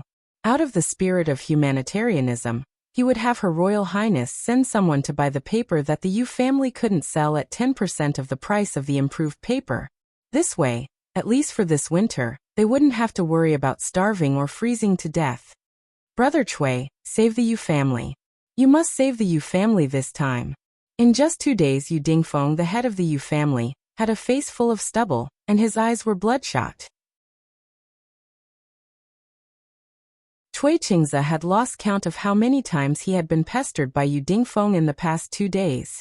With an impatient expression on his face, he said, that kind of improved paper is indeed of a much higher quality than the Yu family's paper. Moreover, it's so cheap. Everyone in the world can see that. What can I do? As long as I can obtain that modification method. You still want the improvement method? Cui Qingzi waved his sleeves and said, Do you know who is behind those paper shops? The Crown Prince of Ning, Her Royal Highness, the Wang family. When you rejected the eldest princess 3 times, you should have expected that this day would come. Not to mention my Cui family, even Her Highness can't interfere in this matter. From now on, the development of the entire paper industry in the Jing Kingdom will be turned upside down. Yu Dingfeng sat back in his chair in a daze, the last trace of blood draining from his face. This time, what the Yu family lost was not only the shining silver, but also the foundation of the Yu family in the Jing Kingdom. Once the improved paper was released, who would be willing to buy the Yu family's paper? In the future, the Yu family would only be left with Ning Yuan Ho's estate. Without credit, even if His Royal Highness King of Shu ascended to the throne in the future, the Yu family would have no value. What kind of generous reward could they get? Yu family, Yu family. From today onwards, there would be no Yu family. The Yu family has some foundation. After this incident, they won't completely fall. However, without the famous paper shops in the Jing Kingdom, and without anyone in the court, the decline is only a matter of time. They want to obstruct the development of the academy for their own interests, so there is nothing to be pitiful about. With a single thought, she could decide the major events of the country. After a long time, Her Royal Highness also developed some temperament or momentum that she didn't have before. A centipede dies, but it doesn't fall down. Although the power of the King of Shu is not as strong as before, his prestige and influence are still there. But there is no hurry. If one Yu family falls, thousands of Yu families will fall too. There is still a lot of time, no hurry. The two were very clear about where the biggest obstacle in their plan was. Of course, the difficulties in the future might be greater, but before that, they had to clear these obstacles one by one. Sitting on the grassy slope behind the School of Mathematics, Emingzu crossed her knees and said, The establishment of the academy is enough to shake the foundations of the aristocratic families. Therefore, these days, the rich and powerful families all over the country have reacted fiercely. Unlike before, they were always a mass of loose sand. Now they have united and formed a force that can't be ignored. If we don't appease or deal with them, I'm afraid there will be a lot of trouble. Li lay on the lawn, folded his arms, and put them behind his head. He said lazily, You have already shaken their foundations, and you still don't allow them to resist. Is there still any law in this world? Law. Emingzi glanced at him and said, I am the law. What about me? Li closed his eyes and twitched the corner of his mouth. He said, Everyone is looking for their own interests. If I were one of those big families, I'm afraid I wouldn't quietly wait for my family's foundations to be shaken by you. Emingzi tilted her head to look at him and asked, Which side are you on? Of course I. Li opened his eyes and moved his body to the side to lean against her. He said, I'm on your side. Smelling the faint fragrance coming from the side, Li closed his eyes again and said, Since we are united for the sake of profit, we can naturally become scattered again for the sake of profit. Actually, I have already told you about the solution to this matter before. Listening to his words, a strange expression gradually appeared on Her Royal Highness' face. This matter had been bothering her for a long time. Now that she heard his words, she realized that this matter could actually be solved in this way. As long as those big families are no longer united and even suspicious of each other, then they can be divided and defeated one by one. This shouldn't be difficult for you. After Li Yi finished speaking, there was no sound coming from beside him for a long time. He opened his eyes and saw that the eldest princess was looking at him with a strange expression. He had never seen this kind of expression before. He looked at her with a bit of vigilance and asked, What are you thinking about? They have discussed this matter for many days, and still haven't come up with a solution. Her Royal Highness looked at him and said, I'm thinking, if you stay in the palace in the future and give me advice, won't I be able to save a lot of trouble? Li shook his head and said, External officials can't stay in the palace for a long time. You'd better not think about it. Emingzi looked at him thoughtfully and pretended to be thinking seriously. She said external officials can't, but internal officials can. External officials referred to the civil and military officials in the court. Internal officials naturally referred to the officials in the palace, such as the eunuchs who passed edicts and the eunuchs who lived in the palace. Wife? Li suddenly climbed up from the grass and turned pale with fright. You want to make me empress? You're tuning in to the Li Mei's Wuxia Whispers YouTube channel. We're so grateful for your support, and don't forget to subscribe to join us on this incredible journey through captivating stories. Your generosity through donations truly makes a world of difference, as it's the primary source of revenue that allows me to expand and enhance this channel for you. Thank you from the bottom of my heart for being a part of this adventure.